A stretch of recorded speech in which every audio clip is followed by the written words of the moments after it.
ਅੱਜ ਹੋਣਗੇ ਧਰਮਿੰਦਰ ਭਾਜੀ ਔਰ ਅਸੀਂ ਗੱਲਬਾਤ ਕਰਾਂਗੇ ਧਰਮਿੰਦਰ ਭਾਜੀ ਦੇ ਜ਼ਿੰਦਗੀ ਦੇ ਸਫ਼ਰ ਤੇ। ਇਕੱਲੇ ਚੱਲਣ ਦੀ ਜਜ਼ਬਾ ਰੱਖੋ, ਠੀਕ ਹੈ, ਇਕੱਲੇ ਚੱਲਣ ਦਾ ਜਜ਼ਬਾ ਔਰ ਬੈਕ ਦੇਖੋ ਉਹਨਾਂ ਦੇ ਪਿੱਛੇ ਹੀ ਕਾਫਲੇ ਜੁੜਦੇ ਜੋ ਇਕੱਲੇ ਤੁਰਨ ਦੀ ਹਿੰਮਤ ਰੱਖਦੇ ਆ। ਇਹ ਮਤਲਬ ਇਹ ਅਸੀਂ ਕਹਾਵਤ ਬਚਪਨ ਤੋਂ ਜਾਂ ਨਾਰਮਲ ਜੋ ਅੱਛੇ ਸੱਚਾਈ ਹੈ ਜੀ, ਸੱਚਾਈ ਹੈ। ਮੈਂ ਹੁਣ ਉਹ ਕਿਉਂਕਿ ਜਦੋਂ ਉੱਪਰ ਵਾਲੇ ਨੇ ਤੁਹਾਡੀ ਸੁਣਨੀ ਹੁੰਦੀ ਹੈ, ਦੇਖੋ ਤੁਸੀਂ ਮਿਹਨਤ ਕਰਦੇ ਹੋ ਤੇ ਉੱਪਰ ਵਾਲਾ ਹਮੇਸ਼ਾ ਤੁਹਾਡੇ ਨਾਲ ਹੋ। ਅਸੀਂ ਜਦੋਂ ਰੀਅਲ ਸਟੇਟ ਦਾ ਕੰਮ ਸਟਾਰਟ ਕੀਤਾ ਤੇ ਆਪਾਂ 2 ਜਣੇ ਸੀ। ਸਾਡੇ ਕੋਲ ਬਾਈਕ ਹੁੰਦੀ ਸੀ ਪਲਸਰ ਤੇ ਸਾਡਾ ਦਫ਼ਤਰ ਉਹੀ ਸੀ। ਉਸੇ ਤਰੀਕੇ ਨਾਲ ਸਾਡਾ ਇੰਟਰਸਟ ਮੰਨ ਲਓ ਕਿਚਨ ਲਾਈਨ ਚ ਅਸੀਂ ਜਿਸ ਕਿਸੇ ਦੇ ਘਰ ਵੀ ਕਿਚਨ ਜਾਂਦੇ ਆ ਤਾਂ ਸਾਡੀ ਆਦਤ ਅਸੀਂ ਖੋਲ ਕੇ ਦੇਖਦੇ ਆ ਕਿ ਯਾਰ ਇਹਦੇ ਚੈਨਲ ਕਿਹੜੇ ਲੱਗੇ ਆ, ਇਹ ਜਰਮਨ ਲਾਏ ਆ ਜਾਂ ਬੰਦੇ ਨੇ ਟੋਕਰੀਆਂ ਲਗਾਈਆਂ ਜਾਂ ਵਿੱਚ ਵੀ ਹੁਣ ਨਾ ਬੜੇ, ਚਲੋ ਮੈਂ ਸ਼ਬਦ ਨਹੀਂ ਬੋਲਾਂ, ਪੋਲਿਟਿਕਸ ਬੜੀ ਆ ਗਈ ਹੈ, ਹਰ ਕੰਮ 'ਚ ਲਗਾ ਲਓ ਜਾਂ ਜੌਬ 'ਚ ਲਗਾ ਲਓ, ਤਾਂ ਕਈ ਵਾਰ ਤੁਹਾਡੇ ਨਾਲ ਬਹੁਤ ਕੁਝ ਹੋ ਜਾਂਦਾ ਜ਼ਿੰਦਗੀ 'ਚ, ਪਰ ਉਹ ਤੁਹਾਡੀ ਕਾਮਯਾਬੀ ਨੂੰ ਰੋਕ ਨਹੀਂ ਸਕਦੇ ਕਿਉਂਕਿ ਤੁਹਾਡਾ ਜੋ ਟੈਲੈਂਟ ਹੈ ਉਹਦਾ ਇੱਕ ਹੱਲ ਹੈ ਕਿ ਲਾਈਫ ਵਿੱਚ ਇਗਨੋਰ ਕਰਨਾ ਸਿੱਖੋ। ਬਸ ਜੇ ਤੁਹਾਨੂੰ ਇਗਨੋਰ ਕਰਨਾ ਆ ਗਿਆ ਤੁਹਾਨੂੰ ਕੋਈ ਹਰਾ ਨਹੀਂ। ਇਗਨੋਰ ਦੇ ਨਾਲ ਪੇਸ਼ੈਂਸ, ਇਹ ਦੋਨੋਂ ਹੀ ਅਗਰ ਤੁਸੀਂ ਦੋਨਾਂ ਨੂੰ ਜੁਆਇੰਟ ਕਰ ਚੀਜ਼ ਪਕੜੀ ਕਿ ਅਸੀਂ ਨਾ 5-10 ਲੱਖ 15 ਲੱਖ ਤੋਂ ਉੱਪਰ ਦੀ ਇਨਵੈਸਟਮੈਂਟ ਕਰਾਣੀ ਨਹੀਂ। ਜੀ ਜੀ, ਕਿਉਂਕਿ ਤੁਹਾਡਾ ਨਾ ਇੱਕ ਮਾਈਂਡ ਸੈਟ ਉੱਥੇ ਹੋ ਗਿਆ ਸੀਗਾ ਵੀ ਅਸੀਂ ਮੈਕਸਿਮਮ ਘੱਟ ਤੋਂ ਘੱਟ 10 ਤੋਂ 15 ਲੱਖ ਦਾ ਕਸਟਮਰ ਹੀ ਫੜ ਸਕਦੇ ਹਾਂ, ਇਸ ਤੋਂ ਵੱਡਾ ਸੌਦਾ ਅਸੀਂ ਕਰਾ ਨਹੀਂ ਸਕਦੇ। ਮੈਂ ਉਹ ਸੜਕ ਤੇ ਤਾਰਿਆ ਤੇ ਮੈਨੂੰ ਉੱਥੇ ਆਸ-ਪਾਸ ਦੇ ਮੇਰੇ ਲੋਕ ਜਿਹੜੇ ਉਹ ਹੱਸਦੇ ਸੀ, ਕਹਿੰਦੇ ਧਰਮਿੰਦਰ ਸੀਮੈਂਟ ਤੇ ਯਾਰ ਉਹ ਨਹੀਂ ਸੜਕ ਦੇ ਉੱਤੇ ਉਤਾਰਦੇ ਜਿਨ੍ਹਾਂ ਨੇ ਅਗਲੇ ਦਿਨ ਲੈਂਟਰ ਪਵਾਉਣਾ ਹੁੰਦਾ। ਉਹ ਵੀ ਕਹਿੰਦੇ ਕਿ ਸੀਮੈਂਟ ਤਾਂ ਲੈ ਕੇ ਆਈ ਜਦੋਂ ਲੈਂਟਰ ਪਾਉਣ ਦੀ ਵਾਰੀ ਹੋਵੇ। ਫਿਰ ਉਹ ਕਸਟਮਰ ਨੂੰ ਤੁਹਾਨੂੰ ਕਿੱਦਾਂ ਮਿਲਿਆ ਜੀ, ਕਿੱਦਾਂ ਉਹਨਾਂ ਨੇ ਤੁਹਾਨੂੰ ਐਡਵਾਂਸ ਦਿੱਤਾ, ਕਿੱਦਾਂ 18 ਲੱਖ ਰੁਪਏ ਦਾ ਚੈੱਕ ਤੁਹਾਡੇ ਕੋਲੇ ਆਇਆ ਜਾਂ ਕੈਸ਼ ਸੌਰੀ ਆਇਆ? ਤੇ ਮੈਂ ਕੀ ਕੀਤਾ ਕਿ ਚਲੋ ਯਾਰ ਚਲਦੇ ਆ ਜੀ ਕਿਸ਼ਨਗੜ੍ਹ ਔਰ ਉੱਥੋਂ ਪੱਥਰ ਲੈ ਕੇ ਆਉਂਦੇ। ਰਾਜਸਥਾਨ ਤੋਂ ਪੱਥਰ ਲੈਣ ਚਲੇ ਗਏ? ਜੀ ਜੀ। ਪੱਥਰ ਯਾਰ ਸਾਡੇ ਕਹਿਣੇ ਨਾਲ ਕੋਈ 1-2 ਕਰੋੜ ਕਿਵੇਂ ਇਨਵੈਸਟ ਕਰ ਦੇਗਾ। ਦੇ ਵਿੱਚ ਹਾਫ ਪੱਤਰ ਤੁਹਾਡਾ ਸੀ ਔਰ ਹਾਫ ਸੀਗਾ ਉਹ ਕਸਟਮਰ ਦਾ। ਤੇ ਉਹਨਾਂ ਨੇ ਇਹਨਾਂ ਨੂੰ ਪੋਜ਼ਿਟਿਵ ਥਾਟ ਇਹ ਆਇਆ ਕਿ ਜਦੋਂ ਇਹਨਾਂ ਨੇ ਕਾਲ ਕੀਤੀ ਕਿ ਭਾਜੀ ਯਾਰ ਕਸਟਮਰ ਆਇਆ ਵੀ ਜੋ ਪੱਥਰ ਖਰੀਦਣਾ ਚਾਹੁੰਦਾ, ਠੀਕ ਹੈ, ਔਰ ਉਹਨਾਂ ਦੀ ਵਰਡਿੰਗ ਇਦਾਂ ਦੀ ਸੀ ਕਿ ਅਗਰ ਆਪਾਂ ਨੂੰ ਤੁਹਾਨੂੰ ਕੁਝ ਪੈਸੇ ਬਚਦੇ ਆ ਤੇ ਕੋਈ ਅੱਛਾ ਮਾਰਜਨ ਮਿਲਦਾ ਤਾਂ ਤੁਸੀਂ ਸੇਲ ਕਰ ਲਓ, ਆਪਾਂ ਪੱਥਰ ਦੁਬਾਰਾ ਲੈ। ਬਹੁਤ ਸਾਰੇ ਆਰਕੀਟੈਕਟ ਮਿੱਤਰ ਮੇਰੇ, ਕਾਰਪੈਂਟਰ ਭਰਾ ਮੇਰੇ ਨਾਲ ਜੁੜੇ ਹੋਏ ਆ ਜੋ ਪੁੱਛਦੇ ਰਹਿੰਦੇ ਕਿ ਆਹ ਨਵੀਂ ਚੀਜ਼ ਕਿਹੜੀ ਕੰਪਨੀ ਚਾਹੀਏ। ਮੈਂ ਵੀ ਐਗਜੀਬਿਸ਼ਨ ਤੇ ਜਾਂਦਾ ਰਹਿਣਾ ਔਰ ਮੈਨੂੰ ਸਭ ਤੋਂ ਵੱਡੀ ਗੱਲ, ਜਾਣਾ ਐਗਜੀਬਿਸ਼ਨ ਤੇ ਇੱਕ ਅਲੱਗ ਗੱਲ ਹੈ, ਤੁਸੀਂ ਉੱਥੋਂ ਸਿੱਖ ਕੇ ਕੀ ਆਨੇ। ਸਤਿ ਸ਼੍ਰੀ ਅਕਾਲ ਜੀ ਸਾਰਿਆਂ ਨੂੰ। ਅਸੀਂ ਅੱਜ ਪਹੁੰਚੇ ਹੋਏ ਹਾਂ ਮੋਹਾਲੀ ਔਰ ਸਾਡੇ ਨਾਲ ਅੱਜ ਹੋਣਗੇ ਧਰਮਿੰਦਰ ਭਾਜੀ ਔਰ ਅਸੀਂ ਗੱਲਬਾਤ ਕਰਾਂਗੇ ਧਰਮਿੰਦਰ ਭਾਜੀ ਦੇ ਜ਼ਿੰਦਗੀ ਦੇ ਸਫ਼ਰ ਤੇ ਕਿ ਉਹਨਾਂ ਨੇ ਰੀਅਲ ਸਟੇਟ ਦੇ ਕੰਮ ਤੋਂ ਸਟਾਰਟ ਕਰਕੇ ਐਜ ਏ ਇੰਟੀਰੀਅਰ ਬਿਲਡਰ, ਠੇਕੇਦਾਰ ਔਰ ਇਸ ਕੰਮ ਦੇ ਵਿੱਚ ਬਹੁਤ ਵਧੀਆ ਮਹਾਰਤ ਹਾਸਲ ਕੀਤੀ ਹੈ ਔਰ ਬਹੁਤ ਸਾਰੀ ਜ਼ਿੰਦਗੀ ਦੇ ਵਿੱਚ ਇਹਨਾਂ ਨੂੰ ਕਮੀਆਂ ਆਈਆਂ, ਦਿੱਕਤਾਂ ਆਈਆਂ, ਸਾਰੀਆਂ ਦਿੱਕਤਾਂ ਤੋਂ ਉੱਪਰ ਉੱਠਦੇ ਹੋਏ ਮਤਲਬ ਇਸ ਮੁਕਾਮ ਤੇ ਪਹੁੰਚੇ ਆ। ਤਾਂ ਉਹਦੇ ਨਾਲ ਅਸੀਂ ਇਹਨਾਂ ਦੀ ਜ਼ਿੰਦਗੀ ਦੇ ਬਾਰੇ ਕੁਝ ਚੀਜ਼ਾਂ ਦੀ ਗੱਲਬਾਤ ਕਰਾਂਗੇ। ਔਰ ਸਤਿ ਸ਼੍ਰੀ ਅਕਾਲ ਭਾਜੀ। ਸਤਿ ਸ਼੍ਰੀ ਅਕਾਲ ਜੀ, ਸਤਿ ਸ਼੍ਰੀ ਅਕਾਲ ਤੁਹਾਡੇ ਸਾਰੇ ਸਰੋਤਿਆਂ ਨੂੰ। ਥੈਂਕ ਯੂ ਸੋ ਮਚ ਜੀ, ਸਵਾਗਤ ਹੈ ਭਾਜੀ ਤੁਹਾਡਾ ਸਾਡੇ ਚੈਨਲ ਤੇ। ਥੈਂਕ ਯੂ ਜੀ। ਔਰ ਸਭ ਤੋਂ ਪਹਿਲੀ ਅਸੀਂ ਗੱਲ ਕਰਦੇ ਹਾਂ ਕਿ ਤੁਹਾਡਾ ਜ਼ਿੰਦਗੀ ਦਾ ਸਫ਼ਰ ਜੋ ਸਟਾਰਟ ਤੁਸੀਂ ਕੀਤਾ ਉਹ ਰੀਅਲ ਸਟੇਟ ਤੋਂ ਸਟਾਰਟ ਕੀਤਾ। ਰੀਅਲ ਸਟੇਟ ਤੋਂ ਠੀਕ ਹੈ ਜੀ। ਤੁਸੀਂ ਥੋੜਾ ਜਿਹਾ ਮਤਲਬ ਹਲਕਾ ਜਿਹਾ ਥੋੜੀ ਜਿਹੀ ਝਾਤ ਪਾਓ, ਉਹਦੇ ਬਾਰੇ ਚਾਨਣਾ ਪਾਓ ਕਿ ਕਿੱਦਾਂ ਤੁਹਾਡੀ ਸ਼ੁਰੂਆਤ ਹੋਈ ਰੀਅਲ ਸਟੇਟ ਦੇ ਵਿੱਚ। ਅਸੀਂ ਜਦੋਂ ਰੀਅਲ ਸਟੇਟ ਦਾ ਕੰਮ ਸਟਾਰਟ ਕੀਤਾ ਤੇ ਆਪਾਂ 2 ਜਣੇ ਸੀ। ਸਾਡੇ ਕੋਲ ਬਾਈਕ ਹੁੰਦੀ ਸੀ ਪਲਸਰ ਤੇ ਸਾਡਾ ਦਫ਼ਤਰ ਉਹੀ ਸੀ। ਸਾਡੀ ਬਾਈਕ ਹੀ ਸਾਡਾ ਦਫ਼ਤਰ ਸੀ। ਜੀ ਜੀ। ਅਸੀਂ ਜਦੋਂ ਮਾਰਕੀਟ 'ਚ ਜਾਣਾ ਤੇ ਹੁਣ ਅਸੀਂ ਹੁੰਦੇ ਉਮਰਾਂ ਦੇ ਬੜੇ ਹੌਲੇ ਜਿਹੇ ਸੀ ਤੇ ਸਾਨੂੰ ਇਦਾਂ ਲੱਗਣਾ ਕਿ ਯਾਰ ਸਾਡੇ ਕਹਿਣੇ ਨਾਲ ਕੋਈ 1-2 ਕਰੋੜ ਕਿਵੇਂ ਇਨਵੈਸਟ ਕਰ ਦੇਗਾ। ਜੀ ਜੀ। ਅਸੀਂ ਫਿਰ ਇੱਕ ਚੀਜ਼ ਪਕੜੀ ਕਿ ਅਸੀਂ ਨਾ 5-10 ਲੱਖ 15 ਲੱਖ ਤੋਂ ਉੱਪਰ ਦੀ ਇਨਵੈਸਟਮੈਂਟ ਕਰਾਣੀ ਨਹੀਂ। ਜੀ ਜੀ, ਕਿਉਂਕਿ ਤੁਹਾਡਾ ਨਾ ਇੱਕ ਮਾਈਂਡ ਸੈਟ ਉੱਥੇ ਹੋ ਗਿਆ ਸੀਗਾ ਵੀ ਅਸੀਂ ਮੈਕਸਿਮਮ ਘੱਟ ਤੋਂ ਘੱਟ 10 ਤੋਂ 15 ਲੱਖ ਦਾ ਕਸਟਮਰ ਹੀ ਫੜ ਸਕਦੇ ਹਾਂ, ਇਸ ਤੋਂ ਵੱਡਾ ਸੌਦਾ ਅਸੀਂ ਕਰਾ ਨਹੀਂ ਸਕਦੇ। ਜੀ ਜੀ। ਤੇ ਮੈਂ ਅਗਰ ਆਪਾਂ ਜਲਦੀ ਕੰਮ ਅਚੀਵ ਕਰਨਾ ਤੇ ਇਹ ਸਟਾਰਟਿੰਗ ਪੁਆਇੰਟ ਵਧੀਆ ਰਹੇਗਾ। ਬਿਲਕੁਲ ਬਿਲਕੁਲ। ਔਰ ਉਹੀ ਗੱਲ ਹੋਈ ਕਿ ਅਸੀਂ ਉਹ ਚੀਜ਼ ਜਿਹੜੀ ਸੀ ਉਹ ਜੀ ਸਰ ਦੱਸੋ। ਉਹੀ ਚੀਜ਼ ਹੋਈ ਕਿ ਜੋ ਅਸੀਂ ਸੋਚਿਆ ਸੀ, ਅਸੀਂ ਜਦੋਂ ਸੋਚਿਆ ਤੇ ਸਾਡੀ ਉਹ ਜਿਹੜੀ ਚੀਜ਼ ਸੀ ਉਹ ਇੰਨੀ ਵਧੀਆ ਰਹੀ, ਸਾਡਾ ਐਕਸਪੈਰੀਮੈਂਟ ਇੰਨਾ ਵਧੀਆ ਰਿਹਾ ਕਿ ਅਸੀਂ ਜਿੱਥੇ ਲੋਕੀ 1-1 ਕਰੋੜ ਦਾ ਸੌਦਾ 1 ਮਹੀਨੇ 'ਚ ਕਰਾਉਂਦੇ ਆ, ਅਸੀਂ ਉਹੀ ਚੀਜ਼ ਘੱਟੋ ਘੱਟ 5-5 ਲੱਖ ਦੇ 10-10 ਸੌਦੇ ਹਰ ਮਹੀਨੇ ਕਰਾਉਣੇ ਸ਼ੁਰੂ ਕਰਤੇ। ਔਰ ਤੁਸੀਂ ਇਹ ਯਕੀਨ ਕਰਨਾ ਕਿ ਅਸੀਂ ਵਧੀਆ ਉਹਦੇ ਵਿੱਚ ਪੈਸਾ ਕਮਾਉਣਾ ਸ਼ੁਰੂ ਕਰਤਾ। ਇਸੇ ਤਰੀਕੇ ਨਾਲ ਆਪਾਂ ਕੀ ਹੋਇਆ ਕਿ ਥੋੜਾ ਤੁਹਾਨੂੰ ਕੌਨਫੀਡੈਂਸ ਆਇਆ ਔਰ ਆਪਾਂ ਬਿਜ਼ਨਸ ਅੱਛੇ ਬੰਦੇ ਤੁਹਾਡੇ ਨਾਲ ਜੁੜਨਾ ਸਟਾਰਟ ਹੋ ਗਿਆ। ਔਰ ਜਦੋਂ ਤੁਸੀਂ ਅੱਛੇ ਬੰਦੇ ਤੁਹਾਡੇ ਨਾਲ ਜੁੜਨਾ ਸਟਾਰਟ ਹੋ ਜਾਂਦੇ, 1 ਤੋਂ 2, 2 ਤੋਂ 3, ਫਿਰ ਤੁਹਾਡਾ ਰੈਫਰੈਂਸ ਬੈਟਰ ਹੋ ਜਾਂਦਾ। ਠੀਕ ਹੈ। ਔਰ ਰੈਫਰੈਂਸ ਦੇ ਵਿੱਚ ਤੁਹਾਡੀ ਜਿਹੜੀ ਇਮੇਜ ਕ੍ਰੀਏਟ ਹੁੰਦੀ ਹੈ ਨਾ, ਉਹ ਬਹੁਤ ਹੀ ਅੱਛੀ ਇਮੇਜ ਕ੍ਰੀਏਟ ਹੋ ਜਾਂਦੀ ਹੈ। ਔਰ ਮਤਲਬ ਉਸ ਤਰੀਕੇ ਨਾਲ ਸਫ਼ਰ ਸਟਾਰਟ ਹੋਇਆ। ਉਸ ਤੋਂ ਬਾਅਦ ਤੁਸੀਂ ਐਜ਼ ਆਫ ਦੀ ਕੈਮਰਾ ਗੱਲ ਕਰਦੇ ਸੀ ਕਿ ਫਿਰ ਫਸਟ ਆਪਣਾ ਹੀ ਮਕਾਨ, ਮਤਲਬ ਐਜ਼ ਏ ਬਿਲਡਰ ਤੁਸੀਂ ਸਟਾਰਟ ਕੀਤਾ ਕਿ ਮੈਂ ਆਪਣਾ ਮਕਾਨ, ਮਤਲਬ ਦੇਖੋ 2 ਚੀਜ਼ਾਂ ਦਾ ਸਫ਼ਰ ਸੀ। ਅਸੀਂ ਜੋ ਆਫ ਦੀ ਕੈਮਰਾ ਵੀ ਭਾਈ ਸਾਹਿਬ ਨਾਲ ਗੱਲ ਕਰ ਰਹੇ ਸੀਗੇ, ਤਾਂ ਮੇਨਲੀ ਸਫ਼ਰ ਕੀ ਹੁੰਦਾ ਤੁਹਾਡਾ ਕਿ ਜਦੋਂ ਇਹਨਾਂ ਨੇ ਰੀਅਲ ਸਟੇਟ ਦੇ ਵਿੱਚ ਆਪਣਾ ਕੰਮ ਅੱਛਾ ਸਟਾਰਟ ਕਰ ਲਿਆ, ਠੀਕ ਹੈ ਜੀ, ਫਿਰ ਫੈਮਿਲੀ ਨਾਲ ਵੀ ਥੋੜਾ ਜਿਹਾ ਕੌਨਫੀਡੈਂਸ ਹੋਇਆ ਕਿ ਅਸੀਂ ਆਪਣੇ ਬੱਚੇ ਤੇ ਕੁਛ ਨਾ ਕੁਛ ਇਨਵੈਸਟਮੈਂਟ ਕਰ ਸਕਦੇ ਹਾਂ, ਸਾਡਾ ਬੱਚਾ ਬੈਟਰ ਵੇ ਦੇ ਵਿੱਚ, ਅੱਛੇ ਵੇ ਦੇ ਵਿੱਚ, ਅੱਛੇ ਟਰੈਕ ਤੇ ਜਾ ਰਿਹਾ। ਤਾਂ ਫਿਰ ਇਹਨਾਂ ਨੂੰ ਫੈਮਿਲੀ ਦਾ ਸਾਥ ਮਿਲਿਆ। ਫੈਮਿਲੀ ਦਾ ਸਾਥ ਮਿਲਣਾ, ਫਿਰ ਭਾਜੀ ਨੇ ਪਹਿਲੀ ਮਤਲਬ ਕੋਠੀ 100 ਗਜ਼ ਜਾਂ 150 ਗਜ਼ ਸਟਾਰਟ ਕੀਤੀ। ਹਾਂ, ਮੇਰੇ ਕੋਲ ਇੱਕ ਪੈਰੈਂਟਲ ਪਲਾਟ ਸੀ ਜੀ ਜੋ 500 ਗਜ਼ ਦਾ ਸੀ, ਜਿੰਦੇ ਵਿੱਚੋਂ 20x45 ਦੇ 5 ਪਲਾਟ ਨਿਕਲਦੇ ਸੀ।